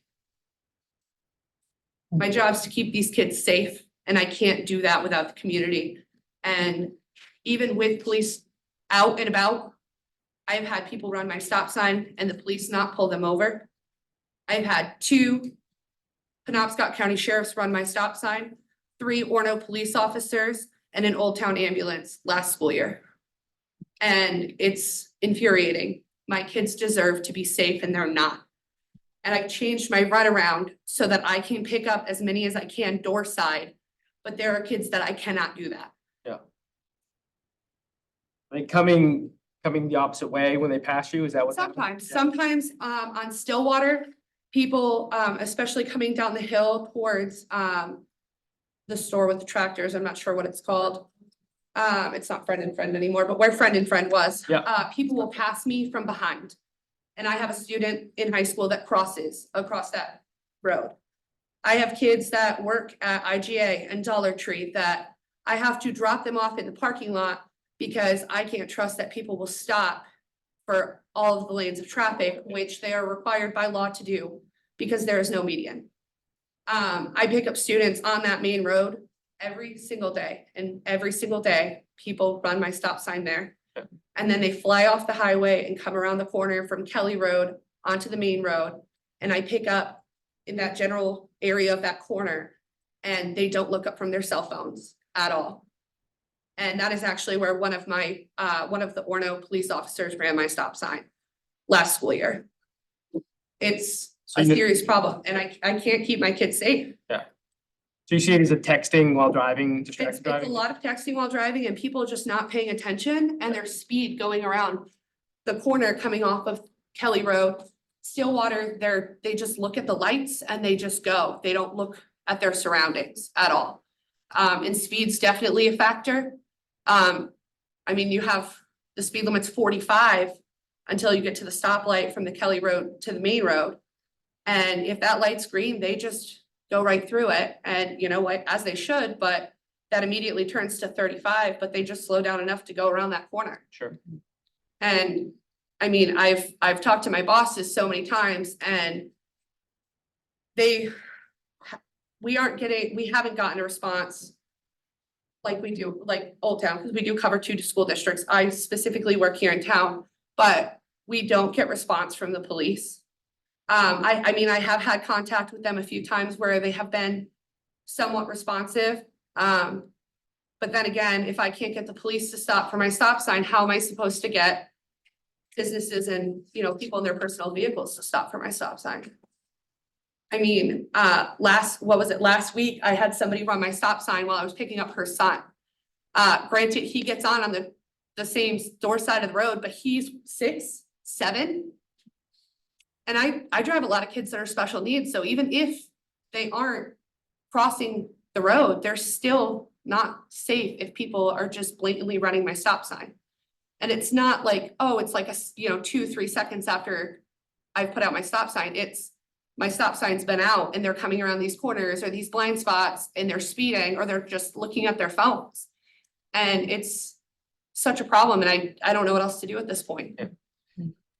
Kayla, right? Yes. Thank you for bringing it forward in the communication group and reaching out. So has there been, Chief Merrill, is there conversation about jumping on a bus or something like that? Can you kind of walk us through what the plan is there? Yeah, so after Kayla reached out to us last week, that afternoon, I started talking with the captain and started working with Ed Lesky, who's our director of community policing, the liaison. And I talked to him and about what we thought we could do. And like I said, from our perspective, to better direct our efforts, I talked to him and we came up with a plan that we're doing right now, and we started doing it this morning. Yes, he was on my bus. He rode with you today. Yes, He's for my gonna do- just for my elementary run, Okay. which Lesky was? is about an hour. Yeah, so he's gonna continue to do that throughout the rest of the week, except for Wednesdays. 'cause Yes, he's gotta correct. cover So the. Tuesday, he's Thursday, gotta- Friday, he will be Yep. on my bus for Yep. my elementary run only. So we wanted to start there because if it's places like you've mentioned, if it's Stillwater Avenue, if it's Bennett Road near Godfrey, it's. For me, I need to try and gather a little more information to see where I can get the most, where I can be the most effective with my resources. I gotta find out my resources. I've only got on Tuesdays and Wednesdays right now, so tomorrow and Wednesday, I've got one patrol officer working, one person scheduled to work the road. So that's one of the reasons why we're using Ed to ride the buses to try and give us some information. So it's something that we're committed to trying to make better. It's just there's a little bit of a process. I don't have the resources to, I mean, unless you guys want to make the resources available, I can make anything happen. Yeah. Practically as I'm oriented right now, I don't have the resources to tag along behind the buses as they go out and do all their routes in the morning and the afternoon. So I need to figure out, like I said, try and figure out where there might be some hot spots and try and do some enforcement there. And I think that there's an aspect to this of education because, like you said, on Stillwater Avenue, it's a 4-lane road. So if you've got the person that's 3 lanes away from you going in the opposite direction, I don't disagree with you that I don't know that. I would argue that if you polled the general public, even 10 people, I'm not sure that 8 of those people would know that they're supposed to stop for that bus. I think that's part of the Because it's a problem. divided road, the law even says a divided road, but that center turn lane isn't considered a divided road. Correct, it's Divided not a road would be median. the Jersey barrier, Um, the highway, stuff like I that. don't know if Those things- anyone is familiar with Farmington, Maine. Yep. They have a road that has 4 lanes of traffic, including the lane that I'm in and the turn lane, we have 5. But on each side of this major road, they have signs that are quite large that say all lanes must stop for school buses. Which I think would be helpful. I think that that would be a good investment in keeping our kids safe here in town. And I'm glad you said that, because it might have been from your feedback, but Ed Lesky actually reached out to Farmington today, spoke to them I and spoke found with out that Mr. exact about same it. thing.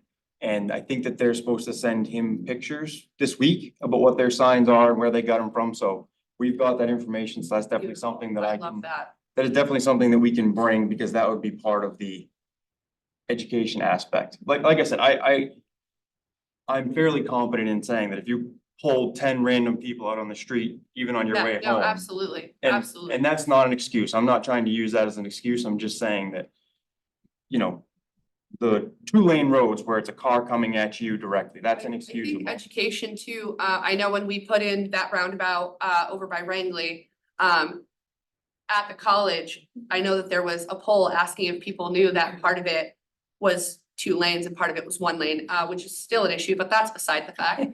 But a lot of people didn't, and I think that a lot of people were educated on that because the university and the town made that available to them so that they knew for the future.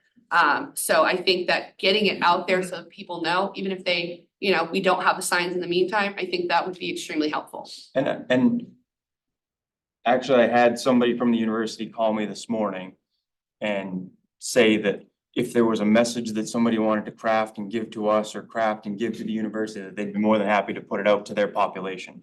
And it's not just to the students. They said we can put it out to the students, but we can put it out to all the staff. And that way they're reaching that population too, if we felt necessary, again, as an educational purpose. It's a multi-prong it's a multi-prong approach.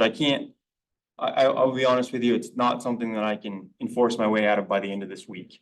But enforcement is important. Yeah, Right. absolutely. And enforcement, knowledge, and education, I think are the big 3 things that we need to worry about or think about with this issue.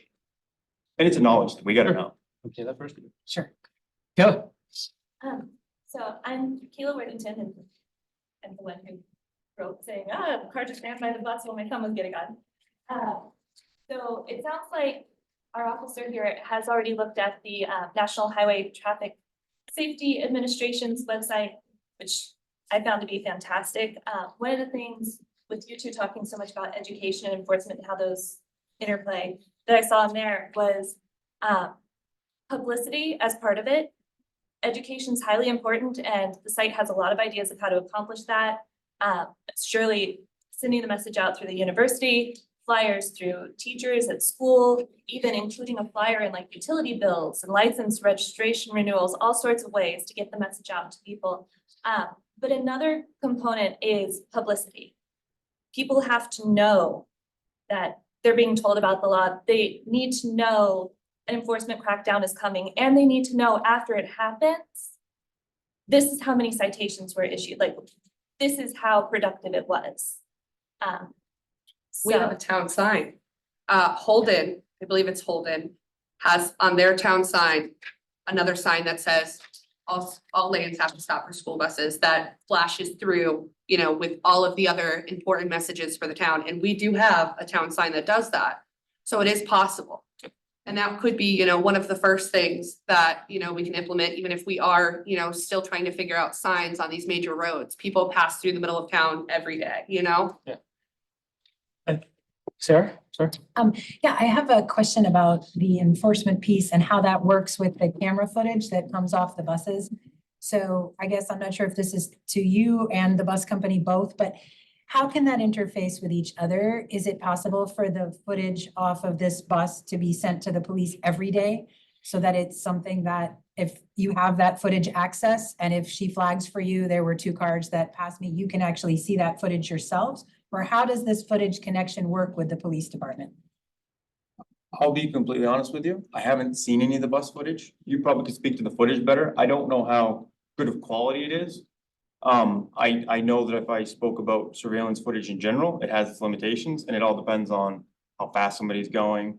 Yeah, absolutely. And if they have, you know, it's part of the reason why Maine's a 2-plate state, because as they go by things that have, you know, if you had a license plate reader, or if you had a camera like on your bus, I can catch your front license plate because it's not likely to get the back license plate. So I can't speak So to our the quality, cameras, so I don't know. for my bus, my cameras are good enough that on the outside camera, we can see the license plate.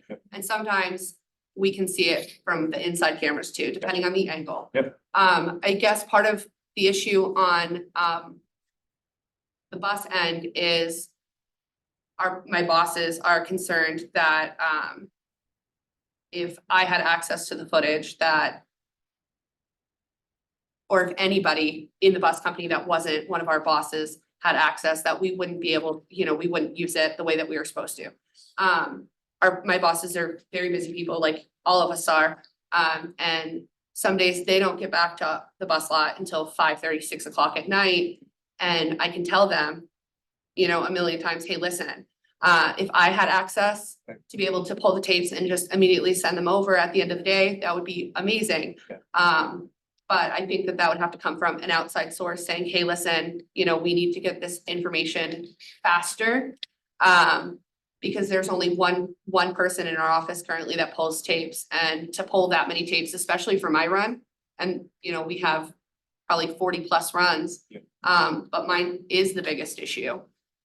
So that's kind of where we are right now. Perhaps it might be possible to work with the bus company for a limited time to get access to that footage. My second part of the question is, what does the law say about, are you able to issue tickets based on video footage, or is that not something you're able to do? If you were to be able to see that footage and see clearly a license plate, do you then have the ability to issue a ticket based on that? I can think of 2, actually, if I remember correctly, 2 of the reports from this year. I believe one of them was off a video. One of them, we went and spoke to a driver based off just solely the footage that was provided to us. Again, yes, I think we could, if we can say definitively, so the law is actually fairly black and white. In that the bus has to be, it's a stop school bus with the sign already out, and the car has to be in front of it. I look at it to some degree almost like the yellow stoplights that people don't slow down for, right? Some people get out there on the road and they see the bus coming at them. They get freaked out because they know it's probably after school. And then the yellow lights come on, and 1 of 2 things happens. They slow down in traffic like they should, or they try and zoom past the bus, just like we talked about with the trains. people try and run the lane. I mean, I think that it's not Yeah. a far venture to say that. I don't even So- include that. People that are close, Yeah. I understand, you know, people do freak out because they Yeah. see yellow flashing lights. But what I've taken down for how many people have run my stop sign, it has been blatantly blown Gotcha. stop signs. But I don't know if it was you that I spoke to with one of them that we did. I know that that person was issued a ticket Yes. where they went around 3 parked stopped vehicles for my stop sign and they flipped me off this school year. That was the only one that I've ever had feedback on this school year. Okay, but legally, just for my Yeah. clarity, as long as you had the footage as the police department and you could see that in fact the bus had been at a full stop with the sign out and the person had gone around them at that point, you have the ability to issue a ticket based on that footage. So getting access to that footage Do is you have probably to see the important. driver? Okay. Could someone, because what if someone's driving someone else's car? I think it's actually, I gotta look at the law. I think I brought it here. I think the registered owner actually I think the registered owner takes the fall. Thank you. Um, Okay, and we're gonna have to wrap up quickly with some next steps. Thank you, but Chief. Kayla? So when you were talking about like limited partnership with the bus company, actually, one of the things that the National Highway Traffic Safety Administration recommended in their 30+ years of looking at this, real life success stories and all, is a collaboration that might be one day a year or might be every few months, where the police and the bus drivers get together, they discuss what's going on. They also make sure everybody's on the same page about this is what a violation is, so that it's consistent across the board, it's enforced consistently. So that's an idea for that aspect. I think, Cornell, I guess turn to you in terms of next step. It sounds like there's discussions you're already learning now, right? So in terms of, and I think there's members of the community, people on the front lines, driving our kids back and forth to school. So it feels like there are conversations happening in terms of learning what the practices are. There's availability of best practices. Is it fair to ask to come back to us? I know we've had conversations about the Route 2 corridor, the public hearing we had, and all the great input we got from people about safety, things we could take on. Is there a way to build kind of that? I see the safety stuff as a bigger conversation for the community related to the Route 2 stuff and the feedback we heard, but is there a way to bring something back to us based on these conversations and what the department's learning? Chief Merrill, I really appreciate you willing to, you've got an officer on the bus today, so I think that's fantastic. Yeah, Kayla. In preparation for coming back to the conversation, I actually printed you guys off a cheat sheet that condensed the. We'll take them, we're gonna have to move on, but We'll take. I think this is a perfect example of people coming to the community with concerns, and I'm really grateful to the department for its willingness to engage with people and learn and think about what we can do better. I think education is gonna be a big part of it, and we'll have to take people up on it, and we'll have to spend some money on signage and infrastructure, stuff like that. We ultimately have, Orono is the second youngest community in Maine. Our average age of a driver in Orono is 21.6 years of age. Every year, we welcome 2,200 new drivers to Orono with the influx of new students at the university. And that 16 to 24 cohort has 2.5 times more likely. And I'm not to put this all in one segment of drivers. We need to educate all drivers on this. But we as a community, I think, have to think about our infrastructure and our enforcement and our communication, education in a way that's kind of reflective of what we're up against, of what we, what it's like to live in the youngest community in Maine. So it's kind of interesting. So I think we can have a meeting in 4 or 5 weeks. Okay. And you'll also hear some more about planning under the 6A item. Okay, great. And that would also. Thank you. lend to- Yeah. I think that maybe there's a conversation that Cornell and somebody else can have about budget too. I Okay. have staff Yeah. that will work. I Great. just need to be allocated the backside. That's what we do these things. Yeah. So that. I think it's a comes back to- conversation we can have Yeah. offline in this, yes. Yeah. And Sooner also- than later if you guys have a preference, but we can talk about that offline. That would be Okay. great. And also, it sounds like from what I'm hearing, that there are some very passionate members in the community who sound like they'd be willing to continue talking with Chief Merrill. And I guess I'm hoping that there'll be a way to facilitate that and that there's some little small focus group that's happening that isn't just the police, as Kayla was talking about, the connection back and forth seems really key. So is that something in the next 4 weeks, we can assume more of that will be going on in the background before we get the update, that these conversations will continue between the police and these community representatives? Great, thanks. Thank you so very much. Chief You Matt. guys have the resources, so either my email or Officer Leski's email. I would say that we're the two people. If you guys email Officer Leski, he always makes a point to come down and let me know what's going on. He came down this morning after he rode with you and made sure to talk to me, so I expect daily, we'll continue to talk about this and we'll continue to work it. So it's important to have the feedback. I know that there's another neighbor that lives over on Taylor Road near Public Works that had some, it was actually longer ago than I expected. It was about a year and a half ago, and it was the same That was the issue. beginning of this school year. People had been passing stop school buses and we directed some efforts over Yeah, there. right, to Kelly Rose, who she says she calls frequently. Yeah, so Can I get your name one more time so I know? it's Dan Merrill. Yeah, dmerrill@orono.org. Everybody can have it. It's fine. Have it. And thank you very much. Thank you so very much. All right, thank you. Next, you want to do the bird scooter renewal? I'll go really quick. Yeah. The reason this is here is because if we are not gonna renew the contract with it, the contract for another year, we have to give 60 days. We're coming up on that. They really only had about a month and a half to try it last year. We didn't really get a good sample size. There's no cost to us. But wanted to bring it in front of you to see if that's something you want to do or you want to have a bigger discussion about maybe not having that. They only deployed about 10 in Orono. The last I checked with Old Town, they were looking at continuing, but I think they were bringing it to council as well, so. When you say it was only a month, that's because they got rolled out a month before the snow hit, or what's the Yeah, month? they said they started in late August and they were done about a month and a half later because winter, they picked them up. They pick them up, so they were there from late August till October and then Yeah. gone. Yeah, Okay. and then they would look to deploy them again. Well, we're hoping sooner than later, but who knows what spring looks like. Does anybody have a strong feeling about anything, any safety concerns from them?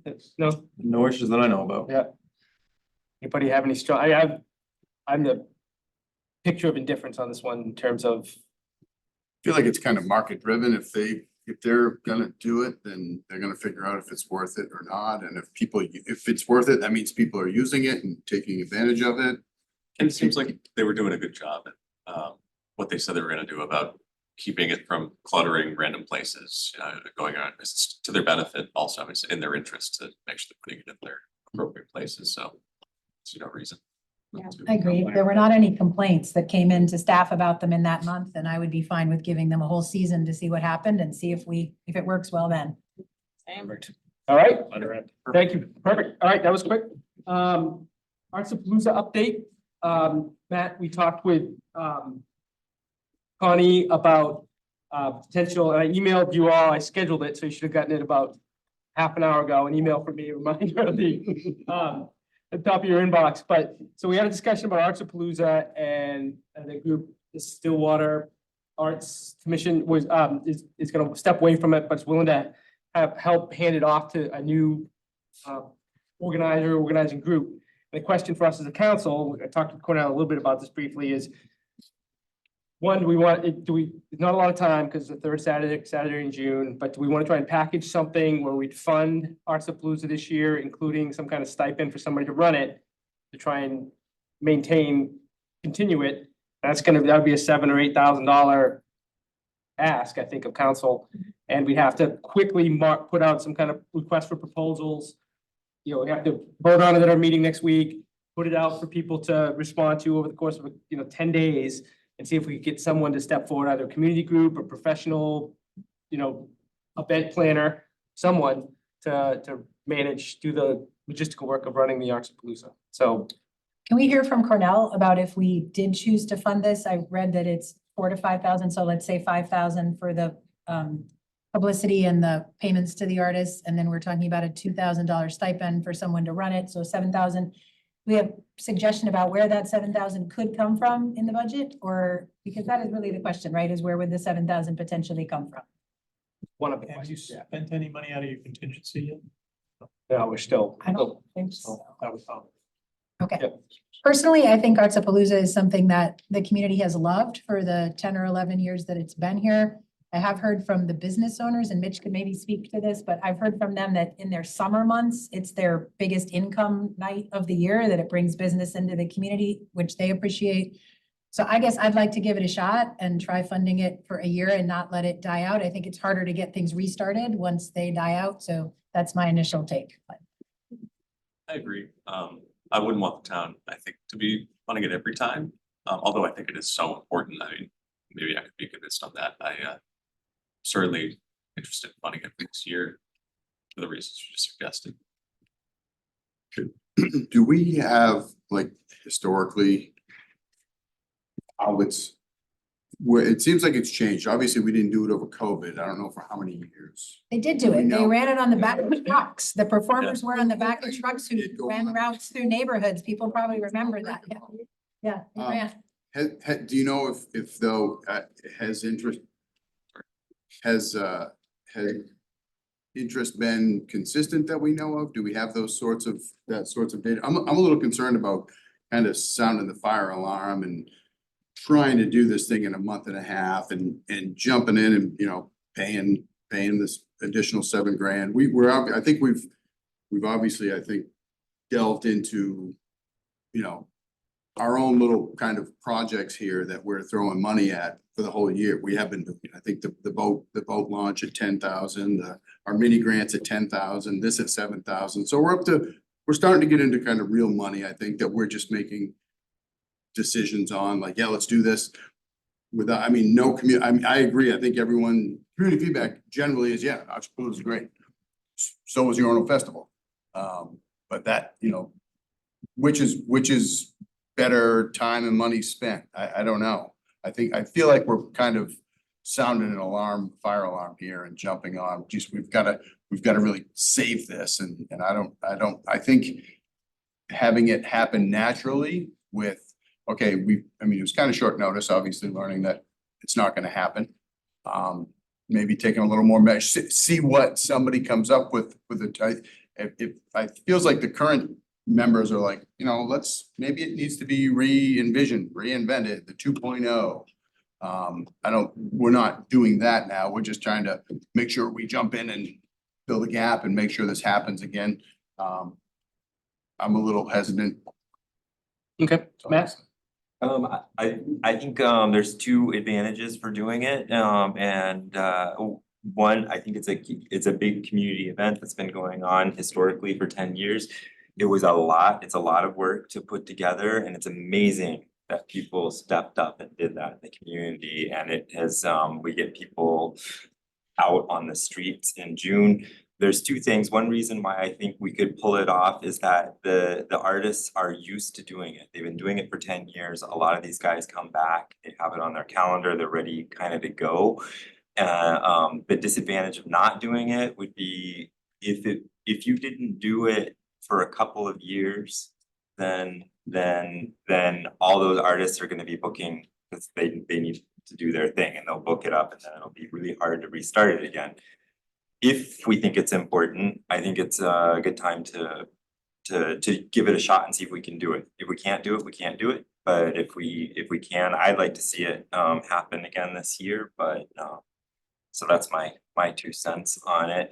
And I don't know how many other, I mean, there's like 1,000 or more up to downtown for that. I think I don't know very many events that happen like that. So that's my opinion. Councilor Bristol.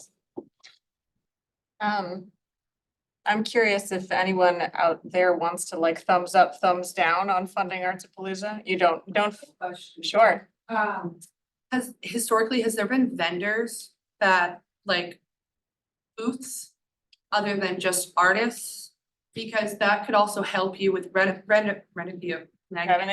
Yeah. But if somebody's paying for a spot where they're selling, you know, their crafted items, that could go back into your budget, which would be helpful, I think. Lori. So previously it was organized by Stillwater Community Arts. Yep. Yeah. Which was a nonprofit. Yep. Yeah. And they were volunteers. Yep. Yeah. And how did they fund the payments? They raised the money, Yeah. hit up banks, and they raised money, and, you know, it was a lot of work for the insurance, and I think it was $4,000 or $5,000, and, you know, and what they had to raise every year. So the person who, let's say you allocate the $7,000. And the $2,000 goes to the person who's the organizer. Yeah. They could go and take the same list of funders and go and Ideally, Yeah. They could, but the feeling, Matt, you can Yeah. clarify, but I think the feeling is they would have already been doing that by Yeah. now. And in order to get it up and running fast enough, that may not happen this year, like it And- could for the future years is what I was under the impression. Is that correct? Definitely, and I think the biggest and most difficult part of the whole thing is fundraising, and it's a grind, and I think that that's what grinds, it'll grind you down.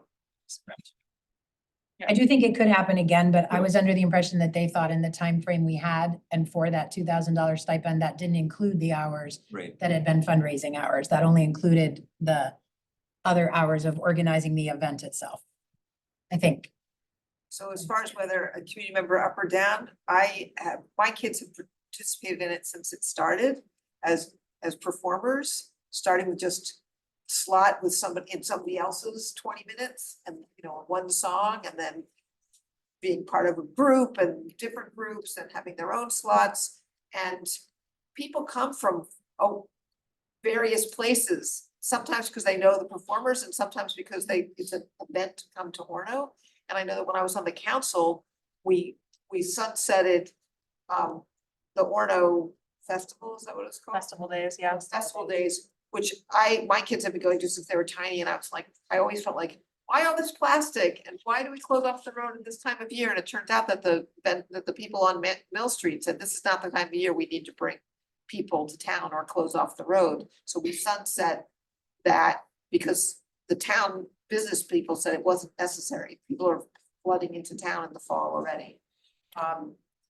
So because it wasn't part of council, we never really had much discussion about Arts-Palooza. It was still working with the arts and the businesses. But as a town resident, I think it's fabulous. So I give it a thumbs up. As a person who was on the Other council. folks sideways down.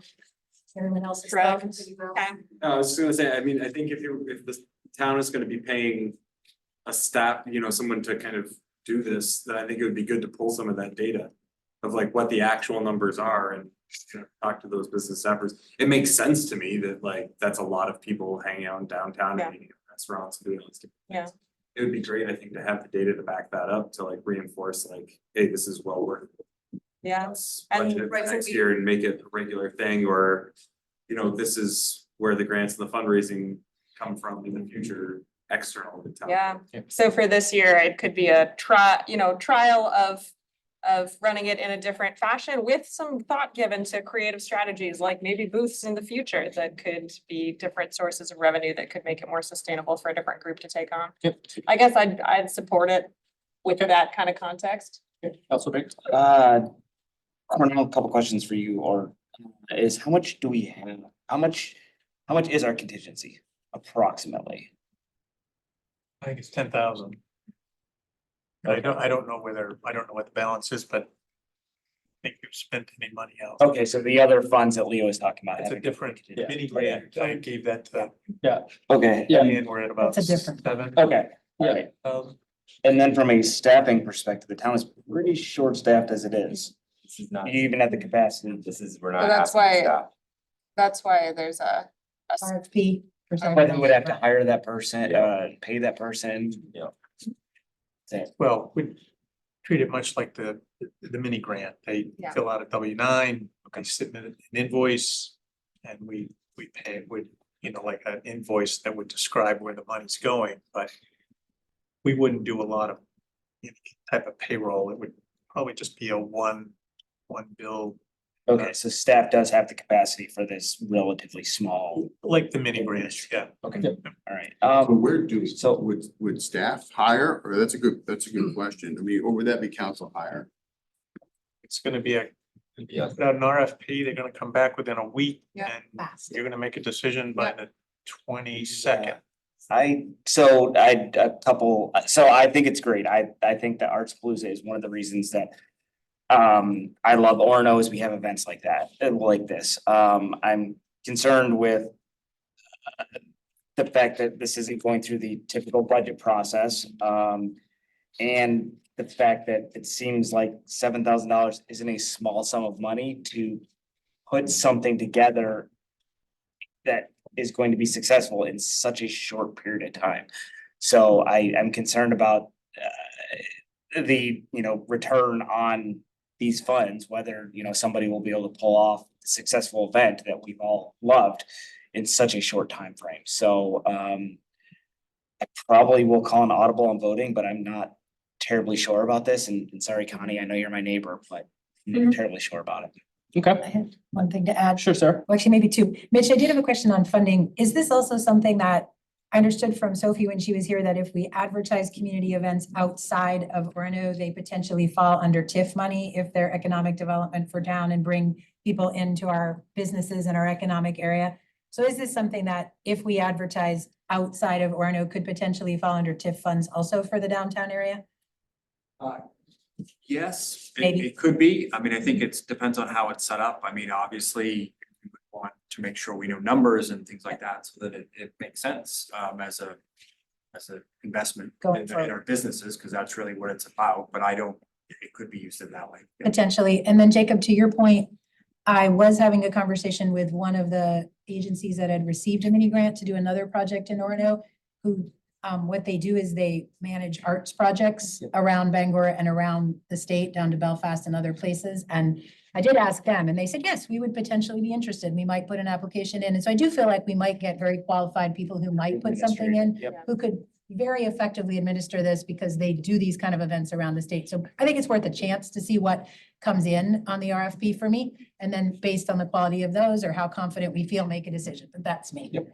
And also just to say, although the volunteers are not gonna run this, they are willing to give all the data that they have, the contacts of all the people, tell this is what we did, this is what you're gonna need.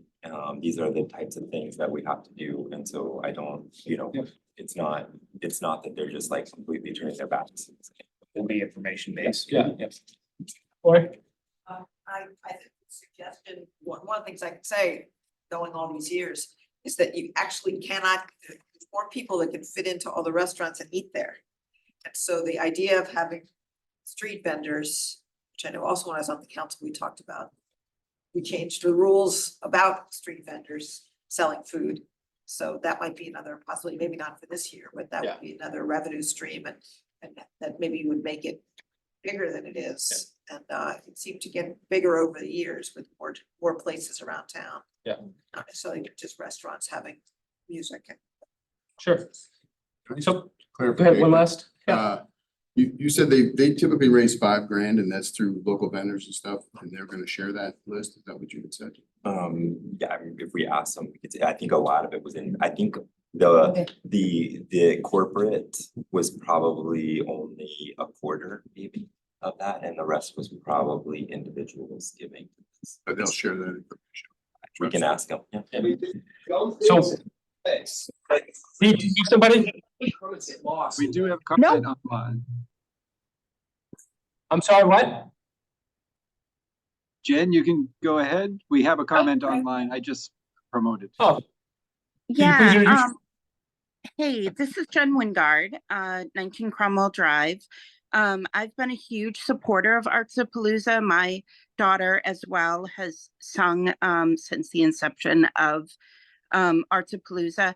My question is, if the town goes ahead and decides to fund this, who's going to hire the coordinator? Who's going to oversee the coordinator? And as we all know that when one establishment organizes something and a new establishment or a new person or a new group organizes something, there's always differences and inevitably not 100% of people are happy. So does the town council feel that they have the bandwidth to take on any concerns that may rise up? And also, I have a concern as Leo, and I think Jacob have mentioned that, we're going into budget season and I haven't heard a lot of talk about budgets, but I've heard a lot of wanting to fund projects around town, which is great, but every 5,000 adds up, 5,000, 10,000, 15,000. So, I'd like to hear kind of a strategic plan for all of the kind of things that pop up that the town council or the town wants to fund. Thank you. Thank you, Jen. So anybody else online, Pete? No, that's it for now. So on this one, I think Cornell, unless you heard differently, what I'd like to do is bring an order together for the April 8th meeting that we can look at. We could talk with Connie this week to make sure she's okay with what we're gonna approach, and we could vote on it up or down. And I would say to counselors who maybe have some concerns about, then we'll be able to look at the responses that come in, if any. And if we're not satisfied that the respondent is something you could pull off the event in the way that it's typically been done in the past, then we could pass on funding it. We don't have to spend the $7,000 but we have to vote to put out an RFP of some kind. So could we work together on that this week, Cornell? And, okay. In the meantime, members of the public, you all know that the future of Artsapalooza is uncertain. So if you know people who are passionate and might have some bandwidth for volunteering around this, there's a real opportunity. We'll be talking about it at the potluck, I'm sure. Yep. April 4th. April 7th. 7th. This Sunday. Oh my April gosh. 7th, this Sunday. This 4:30 Sunday. to 6:30. Potluck, I'll be there.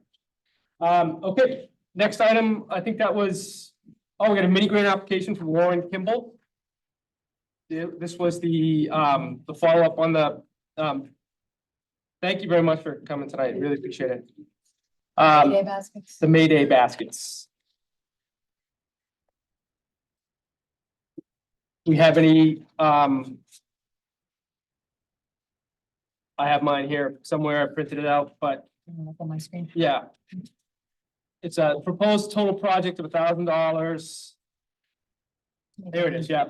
Lauren Kimball, she's an individual, and the project would involve plant succulents, small house plants, up to 100 members of the community to hand out in handmade May baskets around the town on May 1st. Encourage people to get out and explore the downtown.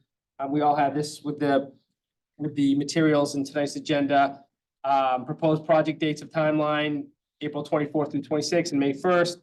It'll be $10 per person for plant and pot and basket. Staff at plant shop will help and host at no additional funds needed. Is this at mainly succulents? Or is it Yes, different? Yep. this is at mainly succulents. Yep. And Dan, I can say that this original idea came from community potluck, where people at the community potluck, someone had put it on the list that they thought it would be fun to make May Day baskets as a community. And then not just make them, but then everyone would, like we do with a May Day basket, you take it to a doorbell on May Day, you ring the doorbell, you run away, and it's a gift to someone that they never know who it came from. And someone at the potluck put the idea out there. And I will out myself that I was at the plant shop and mentioned it to Lauren, who went, that is a great idea, and I bet I could make that happen. She's the owner of mainly succulents? She is the owner of mainly succulents, and she said, I bet I could make that happen. And I said, great, write a mini grant thing. So that it came from a potluck, went to Lauren, and then she wrote this. It's a good cycle. It's kind of how it I happened. would say on the, for background, we've total granted so far in the mini grant program, we budgeted 10,000 as part of the budget last year. For the current fiscal year, we've granted $6,540.96 with Projects. with 1, 2, 3, 4, 5, 6, 7, 8 projects granted. This would put us at 7,500 with another month, a couple months to go in the fiscal year. Is there precedence for giving these mini grants to private businesses, for-profit businesses? There, yeah. Yeah. Yeah, There is. Yeah. we funded wheat paste murals, farmers market, art performance from Megan Schneider, Friends of the Orono School Lights, Kakwika, Geezers and Sneakers, Maine Yoga Adventures, Orono High School Secret Garden, and now this request for May. At least 2 of those are Okay. other business For-profit fundings. Yeah. entities. Mhm. Okay. Making a work of it on our Main Street, so. Yeah. And I would say that I think the feedback that staff got, that I got, we sort of did a mini-year thing of this for Valentine's Day, where the kids made Valentines at the potluck and 100 Valentines got mailed out to random community members. And we got really good feedback from the community about how people felt about that, and that it was not just the people who got to participate in the event, then it was also how it went out. So I like that about this, that it's the 100 people who show up to make these, have the fun of making them, but then 100 other people are gonna get one at their doorstep, which I think is really cool. And as someone whose children once played ding dong ditch when they shouldn't have, and had an interaction with the police department about that. I love the idea of a way that kids get to do that, that's appropriate and fun. Kind of training. No, that's appropriate, Right. and, you know, community respectful as opposed to not community respectful, so that's that. All right. You're right. Any other thumbs up on this one or any I concerns? think I'm thumbs up on it. I think maybe Sarah should recuse herself. I'm 'cause not she's voting. been, Yeah, part I'm of not the voting. process here. Yeah. I think it sounds really cool. The one thing I do want to throw out there for us, I guess, is that as we look into next year, whether or not we do this, I think we need to start thinking about how we measure whether it's successful. Yeah. And it's, you know, I was thinking it's participation kind of, but can't just be that because we've got a mural thing going on too, so. Yeah, no, I But I agree. think we need to really think about that. I also would like to create some parameters and some, you know. Yeah, right now I feel like it's pretty much first come, first serve is honestly how I've been looking at this but I think seems like a really cool idea. I think it would be kind of sad if it came from the potluck. We encourage someone to do it, they promote it, and then we swipe their legs and nah, Yeah. I'm kidding. Yeah, that'd That be rough. seems a little cruel to me, so, but I think it sounds fun and a great event. Rob, do you want to follow that up with any opposition or are you okay or? That was very well done, Leo, by the way. Yeah. Okay, so we'll approve that one. That's the consensus at 1,000. Yep, thank you. So now we're on 75. Yep. So now, next item on the Community Development Committee, Cemetery Road names. Megan, thank you for sticking with us. And thank you for your work on this. Can you run us through your overview?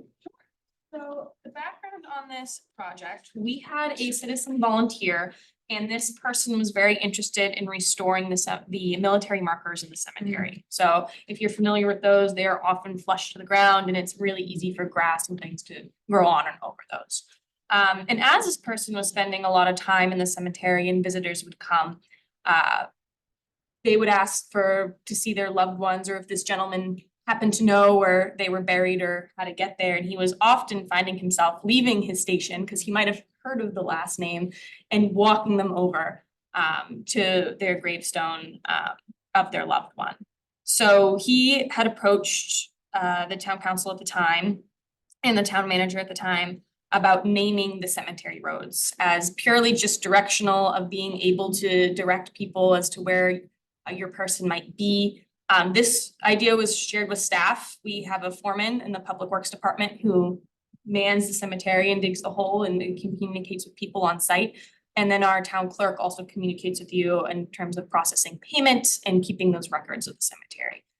So that was shared with both of them and they corroborated the idea that it is difficult sometimes to explain where you're going, especially if you're making those calls in that moment, which might be very difficult for you to take care of your loved one at the time, to not have specific direction was a concern that seemingly both staff, citizens, and council shared at the time. So you might be asking at this point, why is the Parks and Rec director involved in the cemetery, as I just named all sorts of people? I was engaged because I have the connection with the Historical Society. I am the town staff liaison between that entity and the town. So I was tasked with bringing this idea to the Historical Society and having them garner names and ideas for either historic or what traditional cemeteries might use for those names. So they put out, with my assistance, put out some information about gathering names. Those meetings are kind of detailed in the background of the exact dates and where things kind of started and gathered up. The reason why, if you look at the dates, there's a little bit of a hiatus. Parks and Recreation gets really, really busy in the fall. So in order to assist in this project, I was able to kind of start information, gather it all up, and then kind of put it back together and present it for council today. So that's why you see a little bit of a gap in the timeline in terms of when it was presented, and that's why. With the voting, so the Historical Society did gather a long list of names. The only criteria in eliminating those names is if the road already exists. So I can't have a Bennick Lane in the cemetery is all. That was the only eliminating criteria. So those names were all gathered, put in a long list, and votes were cast online. physically at the library and physically at the town office. We had stations that you could place votes, and that was open for the month of March, which that since has concluded. And now council has that information. How many names do you need? Do you need 10 or, I mean, you have 13 here, but So there is a little bit of a tie, and I have a thought as to how to go about that. When speaking with the foreman, we were looking at 10 for the cemetery. That was concrete for sure. We needed those 10. In theory, the cemetery could have more roads in the future, but right now that was the number we were looking at. There was a bit of a tie with the 10, 11, 12, and 13 technically. And what we've done in situations like this is I can throw them into a computer and have them generate out the winner of those, so we get the top 10 for sure. Yeah, 'Cause it was- yeah, I like it. We don't- Oh, that's great. Yeah, so I can do that I wanted to present all the information as it came out, exactly as it was, but I'm happy to do that and show you that generation in terms of just picking one. And will this need to come before us in an order form? We have to officially name the roads? So yes, this was put out as a discussion point for tonight. Yeah. In theory, that would go to April 8th meeting, so you Yeah. can officially adopt these names. And then Public Works would work on the installation and ordering signs and that. Perfect. That would be the timeline. Never named a road before, so. Very nice. Do you want to put your name on the list? No, I do not. Well, maybe I'll be there someday, but just in a, place of rest. Any comments, questions? Anybody wanna? I appreciate, I was at the Historical Society meeting when you brought it, and I appreciate seeing advertisement about it in a few places around town.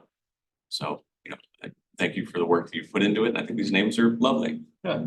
Are they gonna be like, they're mostly, for folks who haven't seen the list, they're all like plants, right? They're flowers and plants. Are they gonna be followed by lane? Is that what they are? Is it Rose Lane and Lilac Lane, or is it, do we know what the? So I was directed to gather just the name. Okay. And Public Works was going to assign kind of points of direction. For instance, if you can picture the cemetery, there's a long street at the very beginning. Maybe that one is named street versus lane versus, I believe there is some connotation of how that works, but Okay. I was to gather the names of suggestions, yeah.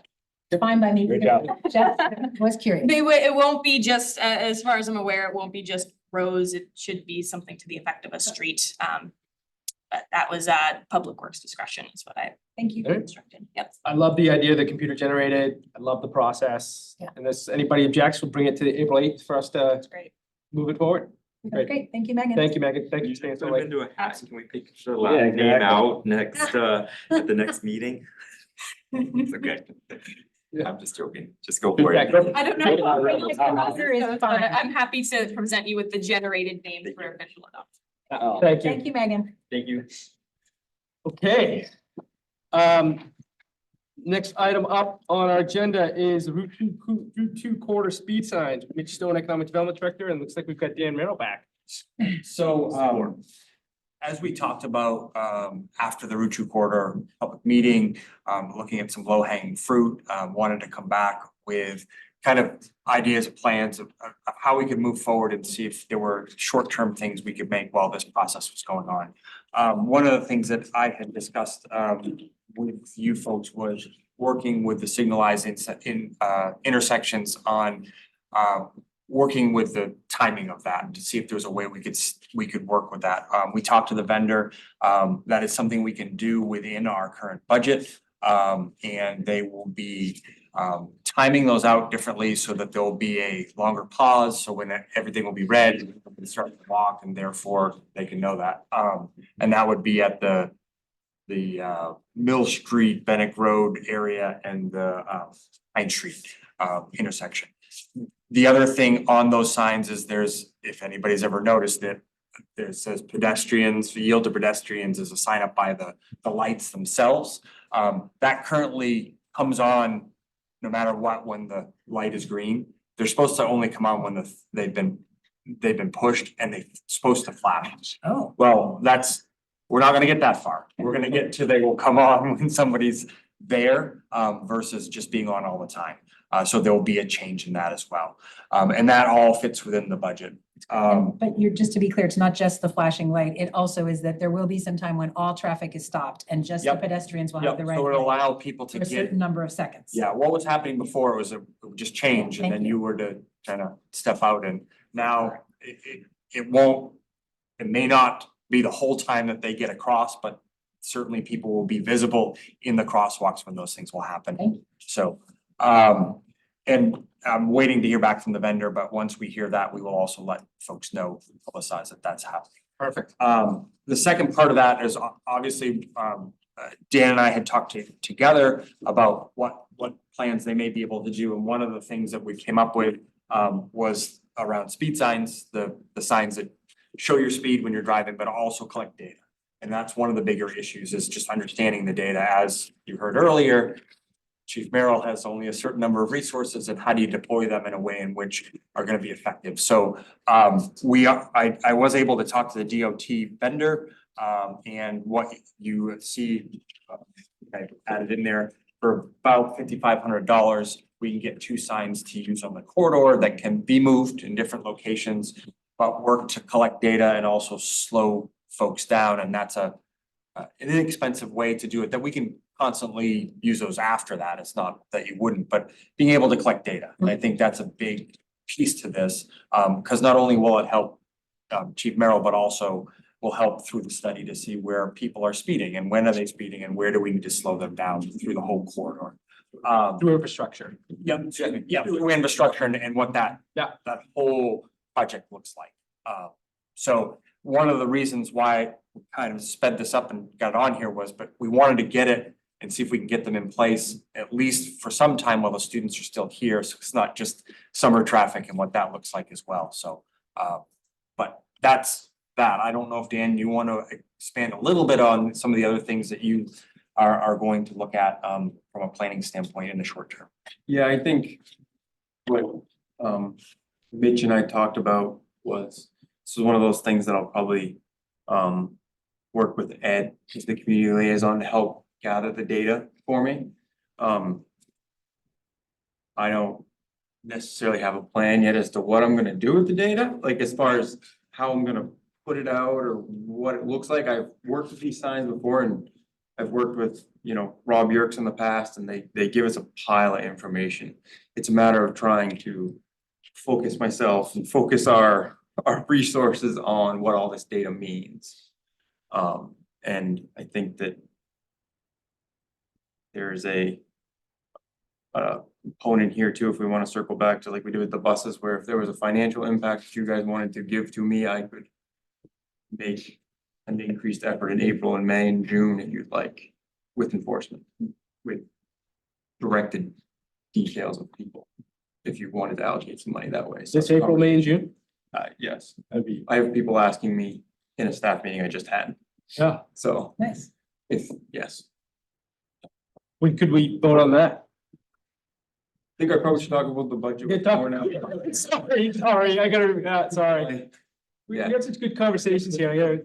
I always have to look through the town manager before I look to the staff. Budget first, because, We'll talk, we're still working on the budget. yes, the budget. So. I'm Yes, sorry, I excuse me, Dan, do you want to take an online comment? I'd love to. I think he was talking to me, chief, or chair. All Dan's involved. Yeah. Yeah, hello? Hi, can you introduce yourself, please? Yeah, this is Eric De Silva again, and I just wanted to speak on the, is that my voice coming through clearly? Yeah, we can hear you.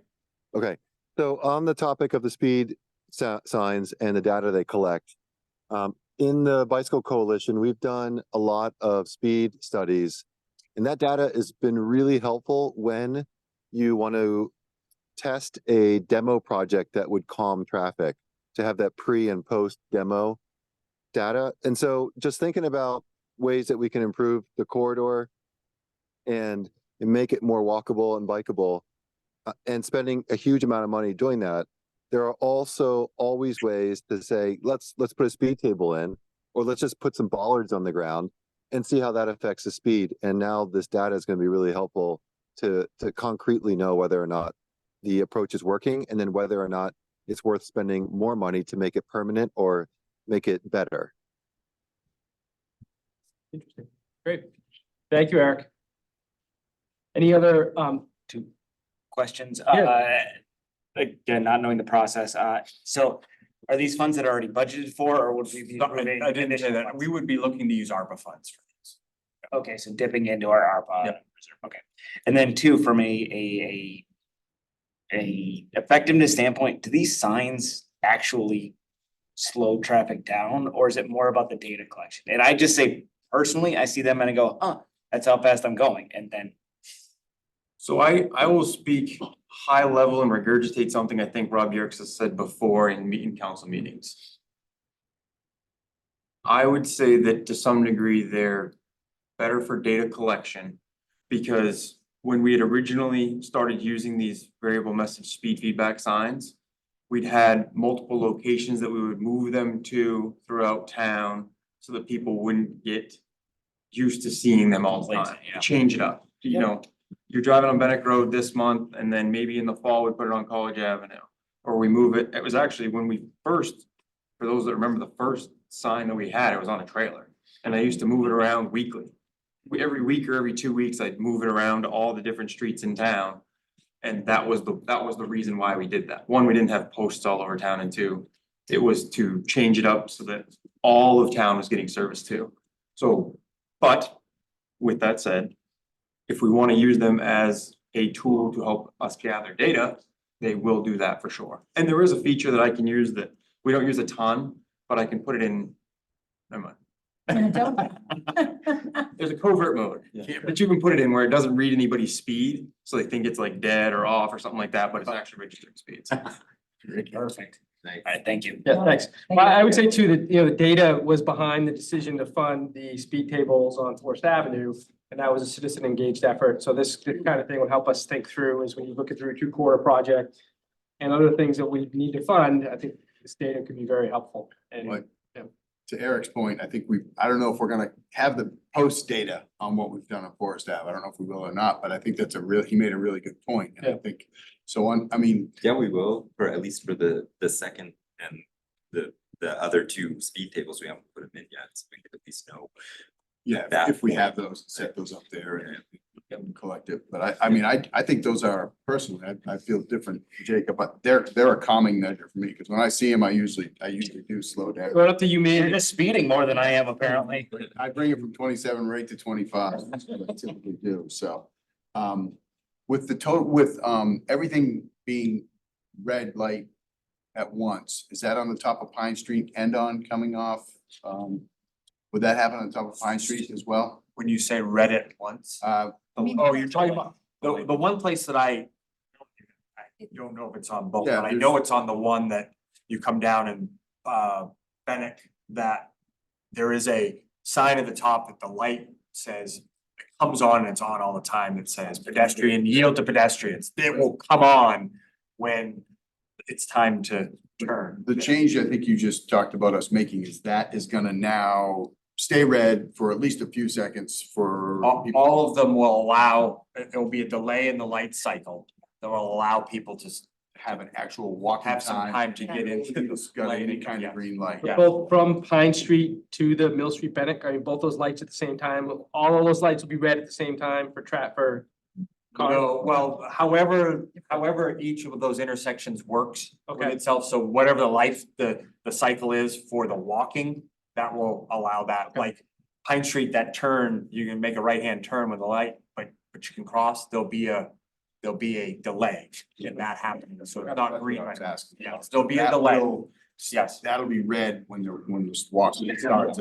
Yep. I am curious, traffic wise, I think it can be a mess coming off Bennick and Forest and all of that stuff. So this adds to that mess, obviously, with a longer. Yeah, we're not talking like minutes, we're talking And basically getting people to get a good ways into the crosswalk so that people can view. I think that was part of the problem, is that the light changes and I go to step out and, somebody's coming at the same time. Yeah, So no, I think it is. it's not a perfect solution, but that's what we're hoping the route to provide. Yeah. Any concerns for bringing is that anything else on, before we move into, any concerns to bringing this to our April 8th meeting for a vote? I think this That's is great. great, and thank Yeah. you so much for getting back to us about after that Route 2 corridor meeting. So appreciated. Thank you. All right, that gets us to the end of the presentation portion of our meeting. A little later than I'd hoped, but not as late as it could have been. Next up is for us is to have a public safety building assessment option discussion. I need a personal recess for a minute before we jump into that. You guys are free to get started if you want, but we also have a public comment section. Is anyone gonna have a public comment for us now that may want to leave before we talk about public safety buildings? I don't want to keep anybody because this is gonna be freewheeling and I don't know how long it's gonna, no time on this next piece, so. Well, you said 20 minutes. I said 20 minutes, but I said 7 o'clock, Okay, so let's get started then. The public safety building assessment. You said we're taking a break. I'm gonna if other people want to take a Yeah, I break would too? like a quick Can we break. take a 2-minute, 3-minute break? 2 minutes. Does anybody want this in paper form on council? Because I brought a couple copies, but if more than one person needs it on paper, we should run them through the copier. Everybody's digitally? Okay. Thank you. We're managing. We're managing. I don't. They said they have them digitally. So I made 2 copies only, one for me and one extra in case anybody needed it. but- Okay. Look at this. Oh.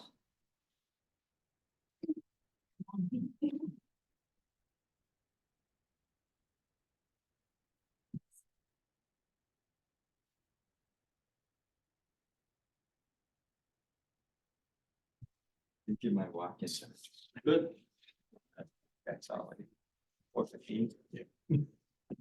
I'll go there over there. So. Then there are 2 of us. Let's get this done. There are 2 of us. Let's do it.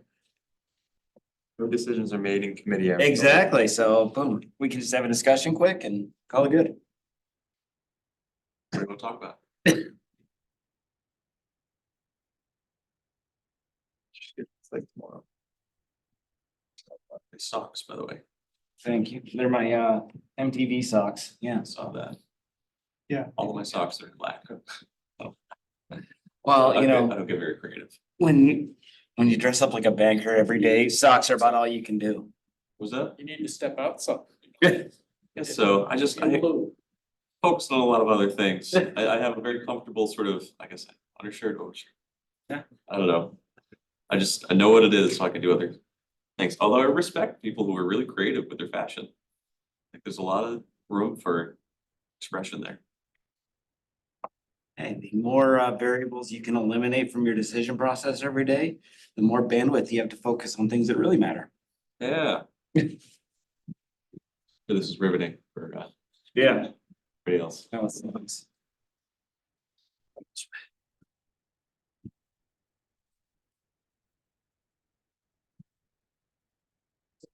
And in the summer, I wear shorts. I do mix it up. Yeah. Give me your name. Gray shorts with black socks. No socks. No, that's sandals. Orono.org. You're gonna come see Mr. Burns? It's, Yeah. Are you playing in it? Yeah, I'm the Okay. music director. Awesome. Yeah. 2087. Yeah, no, is Mr. Burns the one where Melissa from Habitat is doing the audience talk back? I have no idea. who's Okay. gonna Talk back. She's doing one of them. I thought it was Mr. Burns, but I. Could be. Yeah. Yeah, no, I'm Oh, thanks. 100%. You've already ever Stuff. That was so fast. blinders on. Great response. This is the show. This is the show right here. I know. Ever had, We're all not the hardest problem to solve. No, I know. It's very doable. The bus thing? Yeah, Yeah, it's very doable. thank you. Yeah. Very manageable. It's super timely. Thank you. Have the bandwidth that council was talking about, because I don't have to think about, what I wear every day. So I have bandwidth to focus on that project. Eliminating variables from your life. It's Listen, good. every day I know what I'm wearing. I love it. Yeah. More efficient if we instituted a uniform for Yeah. council, right? That's what we were just talking, Ron and I were just talking about. I took classes at a school that had uniforms for a period of time in middle school and like totally loved it because it took away the sort of like social class and what clothes you could wear thing, and I just felt like everybody else was really good.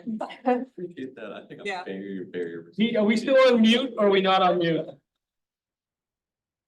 Yeah, I know. Raising not that muted. Thank you.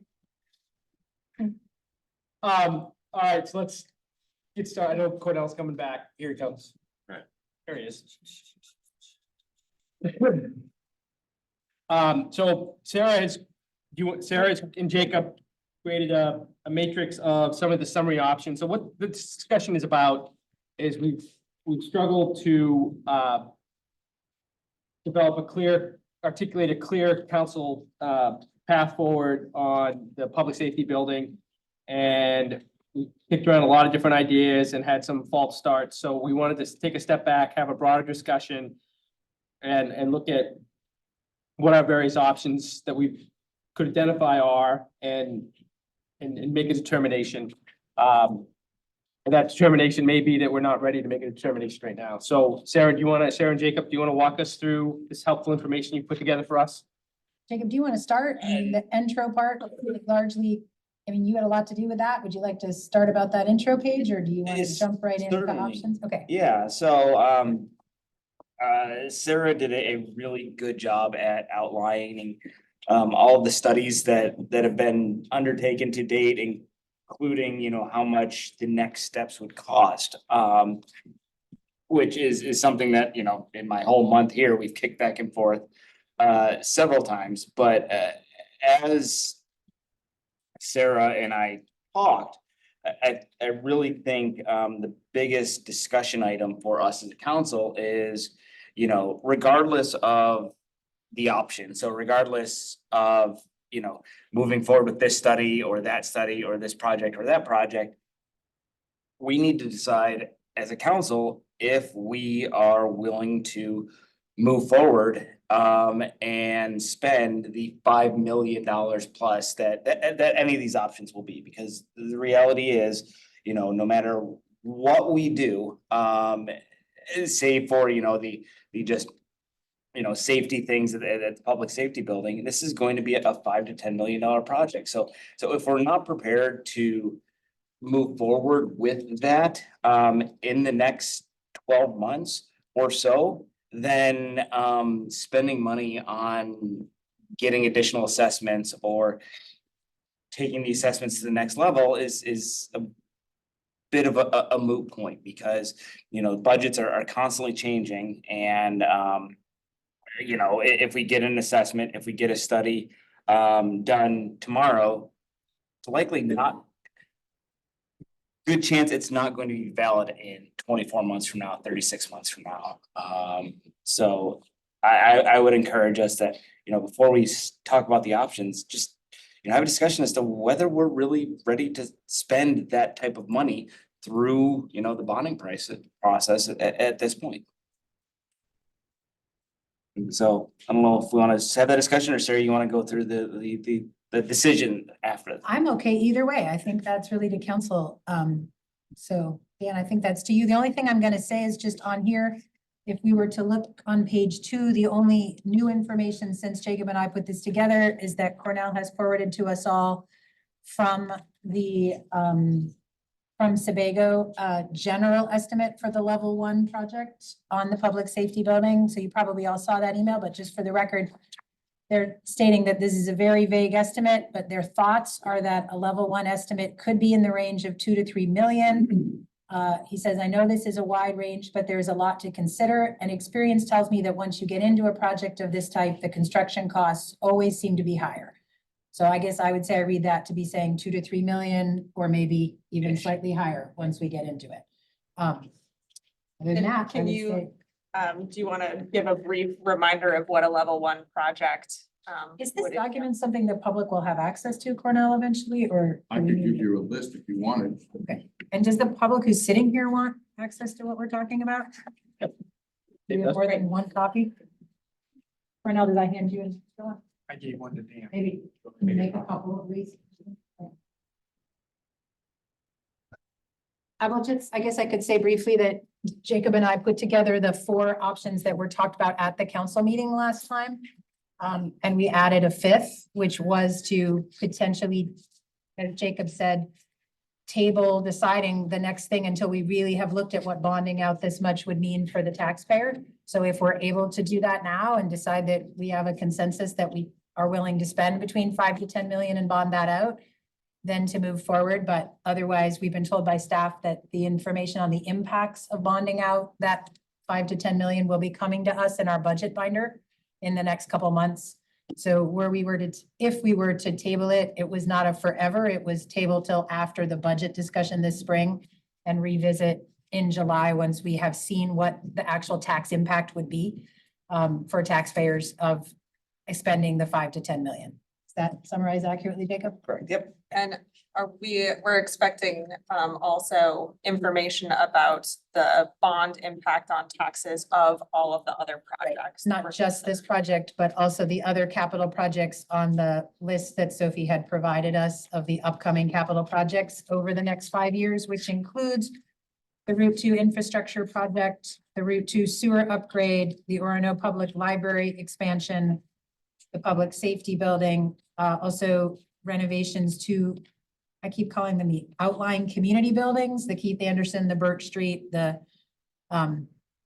old fire station, and then also a potential ladder truck, a $2 million ladder truck so we would be looking at the bond impacts of all of these, but by category. So we would see, what the bond impact of each one would be, is what we've been told from staff, that we will be getting that as part of the budget process in the next couple months. I'd encourage everyone to read that January 1st document and just look at that list of level ones, because that's what I struggle with, is that it doesn't do anything for space. And it talks about replacing the generator, modernize life safety. We did hear from them last week that if there's life safety concerns, they are taking care of them. Second floor structural bracing for lateral movement. I've obviously not been I've been trying to find out more data than that doesn't seem to be coming. Reconfigure mezzanine to dedicate space for HVAC, general mechanical. I really feel like a lot of these things are not, maybe, or at least a good portion of them could be looked at to try to be corrected and don't require an $80,000 engineering study. Personally, I think we have a list of what they are. If we have someone that's on facilities that could be working with vendors to say, or even just prioritizing these and saying I feel like that's something that we have in front of us, and I don't feel like it. They said it's 3 to 5 million. It's very general, and it's kind of intent. I don't know, probably intentionally. It said some things could include other things. So there's a long list there that we could look at, and I would encourage everyone to actually look at that document. There are links to all the documents in this document that Jacob and I put together. So also for the public, there are links, but not fully sure that they will open, Cornell, for everyone. Do they open, for folks who don't have? If you set the link sharing correctly, you can set them to public, so anyone with a link who's on the internet can get it, or you can, people who are only in the Orono.org universe can, so I don't know. So maybe staff can check those and see if they're links that will work for the community, because I know they work for us. I checked them all that they work for us, but I can't check whether they work for the general public. So, thanks. You gotta open an incognito window. Okay. I didn't do that, sorry. Yeah, it's all right. There's extra copies over there.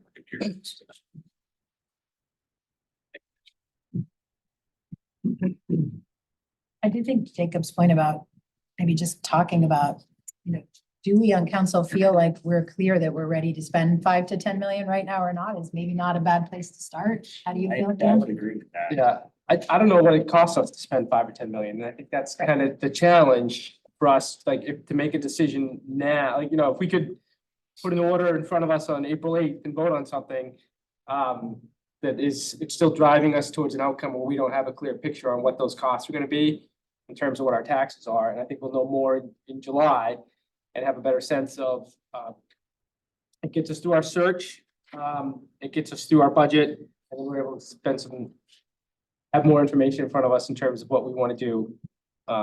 So I'm more inclined to go that way. I would not want to vote for spending any more assessment dollars until we know what a $5 million project is gonna cost us, what a $10 million project is gonna cost us in terms of expense and tax impact.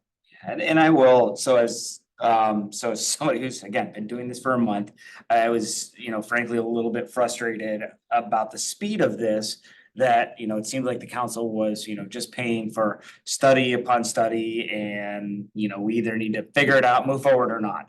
But actually, as I worked through this with Sarah and read through this, I understood why it hasn't moved. One of the big reasons it hasn't moved forward is there's a lot of piecemeal information. So then I got thinking, well, let's just combine all that information, pay the $80,000, whatever we need, and move forward. But then the next question was, regardless of what that $80,000 is gonna tell us, it's whether it's 5 million, 7 million, 10 million, 12 million, that's going to be a huge impact to our tax base. I mean, just some back of the napkin calculations that Sarah and I did, it's not a significant increase on a, per $1,000 basis to our taxes. So I think we need to figure that out before we decide. So not a significant or not? Not an insignificant, not an insignificant impact to our taxes, which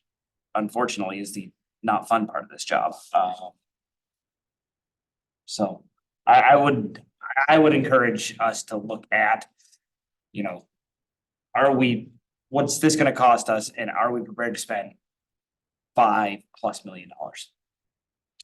I can tell you that it's twice as much as the library.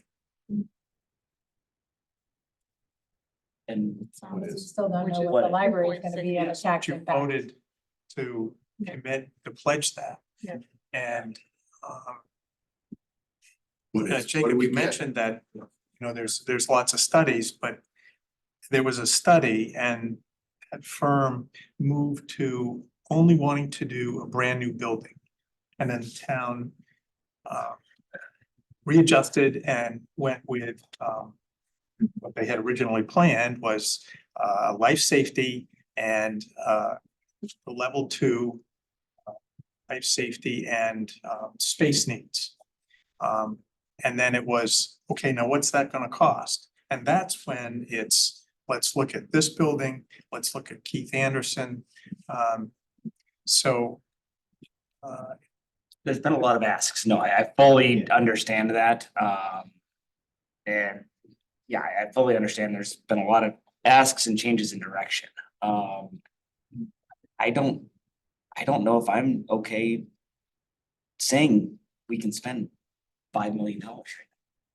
And I guess I just want to say that I don't think there's been a lot of changes in direction. I think there's been a very consistent message for council that we care about the problem and we care about the cost impact on the taxpayers. So the only reason that anything ever got brought up about could spaces in this building be used to deal with space needs was to see if there was a more affordable option that would help to meet some space needs and not impact taxes so severely. I feel like there's been a actually fairly consistent message from this council that we care about the problem and we care about the tax impacts, and we're interested in finding a solution that meets as many needs as we can for a price that we feel like we can put out to the taxpayers, which is why I would love to see this wait until after we really see the bond impact data, because I think it would help me to specify what I'm asking for in the next level of assessment. If council gets clear that we feel like the tax impact we can support is 5 million and under, that's a lot of guidance to the folks giving us the next assessment level. Please bring us options that are 5 million and under, that maybe don't address every bit of the space needs, but hopefully address as many of them as possible within that budget. Or if it's 7 million and under, or if it's 3 million and under, it allows us to target what we're asking for in the next level of assessments. And that's what I would like to see us do. So what we get back is really what we're looking for and not sort of just, I mean, I don't want to say this, but I don't want to jerk staff around. I want us to be clear on what we feel like we can put out. And so we're getting proposals back that are within that we're ready to move forward with. So that's great. Anything from that end of the table? Anything more? Matthew? So, after last week's meeting, I had a retired citizen come and a retired citizen call me up and say, hey, I hear you're thinking of these things, and I was wondering what the impact would be to me and to our tax base here. And I said, I didn't know, and that gave me a lot of pause. I know, I think the official for the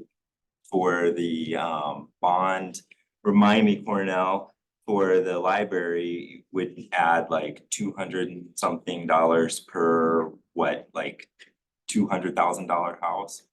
It was something, what was it? Do you remember what it was?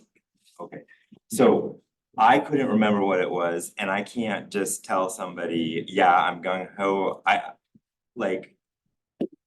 and so I think I'd like to see, I can't tell her because I don't know, so I realize I gotta see those before I gotta see what the taxing Do you is gonna be. on think this we one. should ask staff to help us come out of our budget process with a bonding capacity up against these projects in terms of a number, or do you think it's something we'll have to? Staff has already said that the equivalent of these documents, which were Jacob's and my best effort, as you said, spitballing with, the general numbers, staff has already said they'll be bringing us both of these documents with actual details. So we will have all of this. Yep. I think there's a difference between bonding capacity, meaning what the banks will allow us to bond out versus what we're willing to put Tolerance. out to Yeah, I agree. taxpayers for I agree. tax load. So Yeah. for me, I'm not so interested what the banks will tell us we can bond out. Yeah. That's a lot.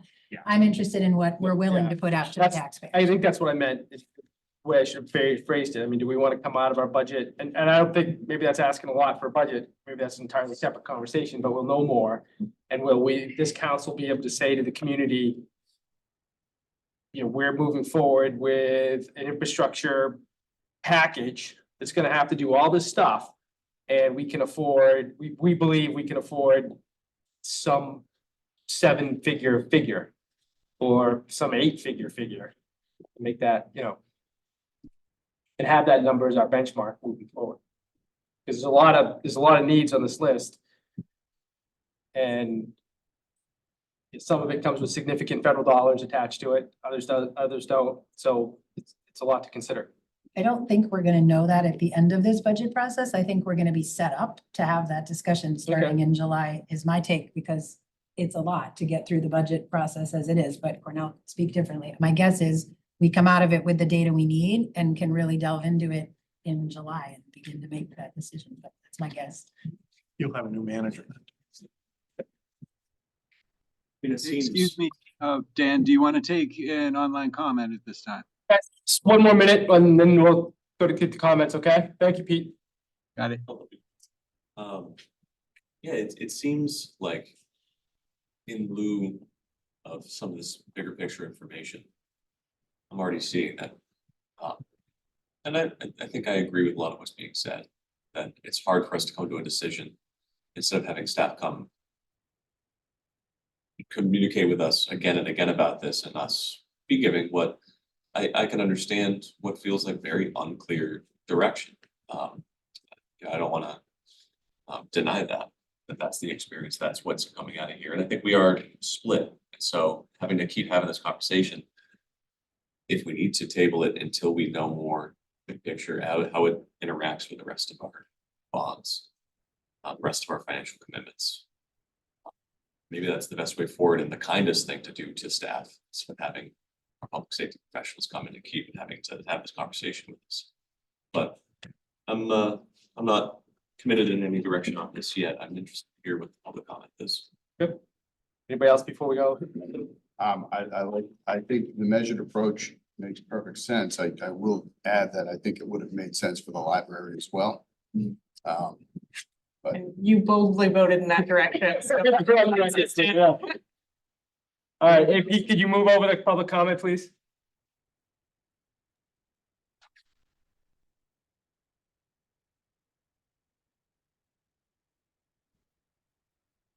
Jeff, you're on mute. If you could introduce yourself.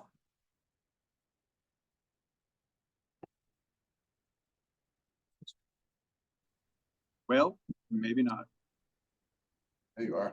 We can hear you now. Oh, was that me? I think that was Pete. Pete, I think. Oh, that was me. Leo. I don't think Jeff Alright. is, oh, Jeff, are you? Peter Jeff. I'm gonna You remove. might, well, maybe you shouldn't, I don't know. No, I you don't know probably what should not, but- Yeah. Probably just stepped away from his computer. All right, well, let's move on. Anything else? Anyone in the public here today have something like that? Sure. Just Could you introduce yourself again? I'm sorry. Dave Ricker, just a comment. I don't frequent town council meetings very often. So I've not heard anything about this, public safety building issue. Actual for $5 more million needing. Aware of the library appropriation. And I'm not speaking from my personal standpoint, I'm just speaking as sort of a representative of the community, and I think if the general knowledge level of the taxpayers of Orono, this is the same as mine, that if you go forward with something that has a $5 million price tag for a building that, quote, is only 20 years old, you're gonna have a lot of protest. So I think you need to probably get out in front of it and start socializing it with the community. Like telling them how you're thinking about doing this, like what are the problems with the public safety building? Because I suspect that a reaction that you're gonna get from a lot of people is, it's like, well, geez, I'd like to put an addition on my house too, or revamp the bathroom, but I can't afford it. Just that. Thank you. Thank you. Anyone else? So it feels like the discussion we're having today. Anything? Yeah. No, I was just gonna add that, the understanding of, Could you share your first name? yeah, sorry, Randy Rand, Yeah.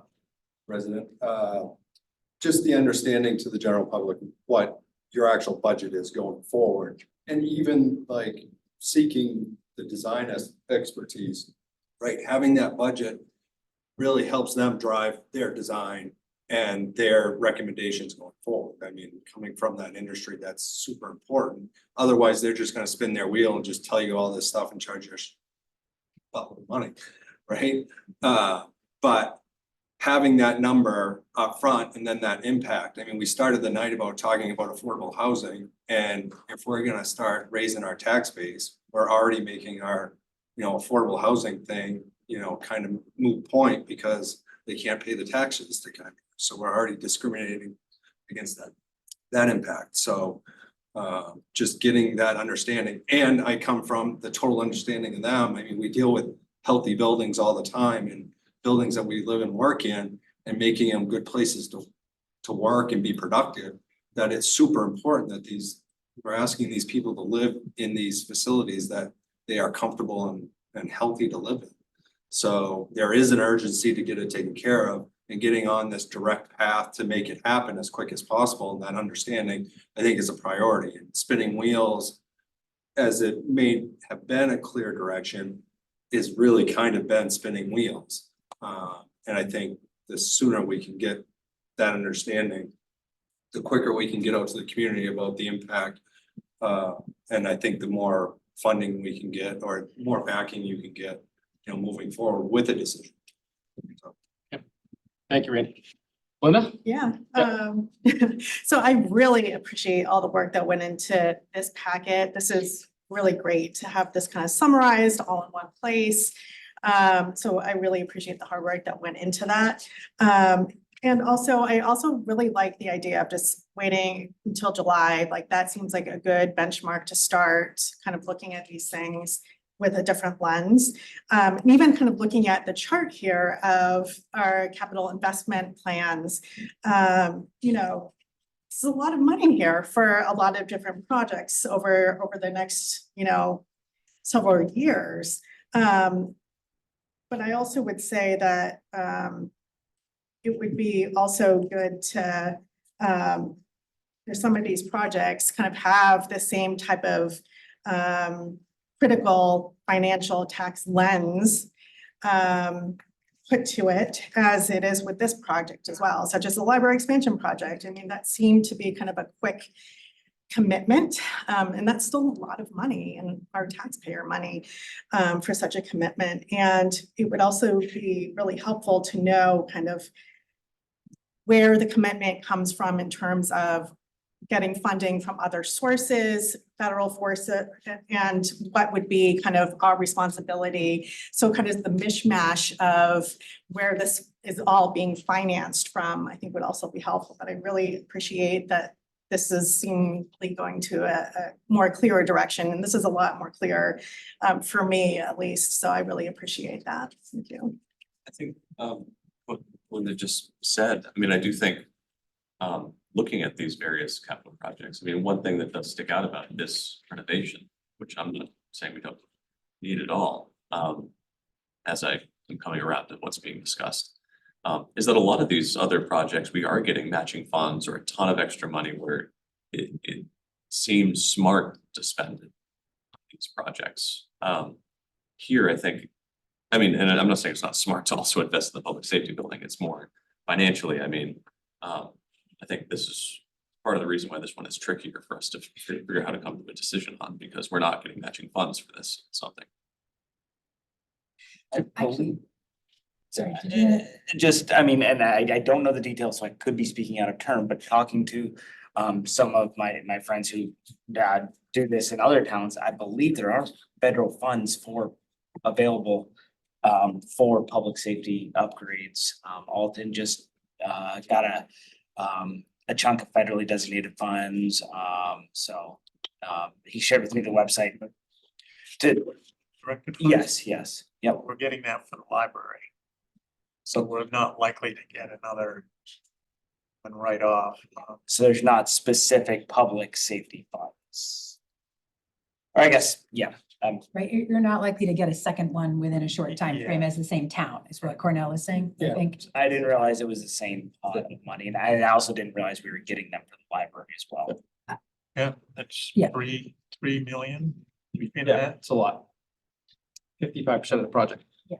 Matthew, Sarah, do you want to explain with these capital projects that this would be I think it's our outlay. This is not. I don't know what page you're I'm looking at. on the town of Orono large scale municipal capital investment plans. Is that the one that you were looking at, Belinda? Yeah. I believe Yes. that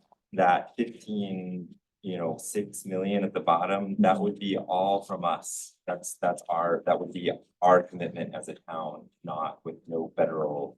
We would get federal dollars coming to some of these projects, big federal dollars to, Right. like with the Route 2, it's like a 10-to-1 match. So if we put 3 million in, they would give us 30 million, but our outlay is still, if we did all of this, that 15.6 at the bottom. I don't know, because you were asking about like where the money was coming from. And in this case, that dollar at the bottom would be all our commitment, even if there's a lot more money coming into some of these projects than that, but. So Matt, you can see our money is total expenses down the right, under the description category there. In the description, you see what the federal matching funds are within that description category. And I do think it's what Rob was pointing out, that it does to some extent explain willingness to move on some projects where we lose federal funding if we don't put in our share. Probably did have something to do with why the library project went through at that speed, because they were telling us they needed that at that speed to follow the federal funding timeline. But I would point out that on page 5 and 6, I did make some requests to staff. If staff could add in on page 5, question 4, any other further information about the timelines for that federal funding? Because I think that's important for us to understand also as a council for when we have to commit those funds by in order to get the federal funding, and when construction has to be completed in order to get that federal funding, both for the library and the Route 2 corridor project. The library was quite clear in their presentation. I could go back and watch it, but I'm guessing staff has those numbers up front. And I'm not sure on the Route 2 corridor. I've never really understood what the timeline is for that federal funding as well. And I'm hoping staff could fill that in. Likewise, on the end of page 6, where I put links to assessments we've already paid for, I only have 2 of those figures. I don't even know what we paid for the others, but if staff does, it would make that document more complete, you know, for the public to see. Thanks. So, Great question, Belinda. all right, Pete, so Jeff didn't come back. He had his hand up again, but he has left the chat. Okay, we left the chat. All right, so it feels like there's a consensus, it feels like we're not interested in taking a vote anytime in the next 2 months between now and until we get the budget passed on spending additional money on an assessment short, you know, for any variation of the assessments. Is that fair to say? So anybody object to that?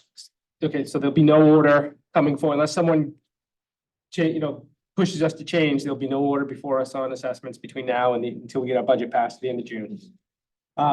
Cornell, what do we have to do in terms of like staff follow-up or vendor follow-up? Do we have to do anything? Do we owe anybody any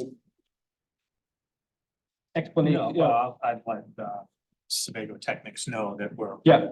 Pushing through July. Okay, And then prioritize it on our July work plan in terms of making sure that we Right.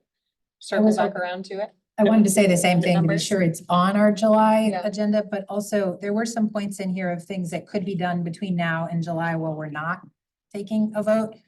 And I just want to bring those forth to council to look at. One may have already been answered. Counselor Baker had asked about this link for federal It funding, sounds like, and it yeah. sounds like that's already been answered, Yep. that we'd be unlikely to get that. But there were 2 other things we had put on here. We also got the level 1 cost estimate from Sebago.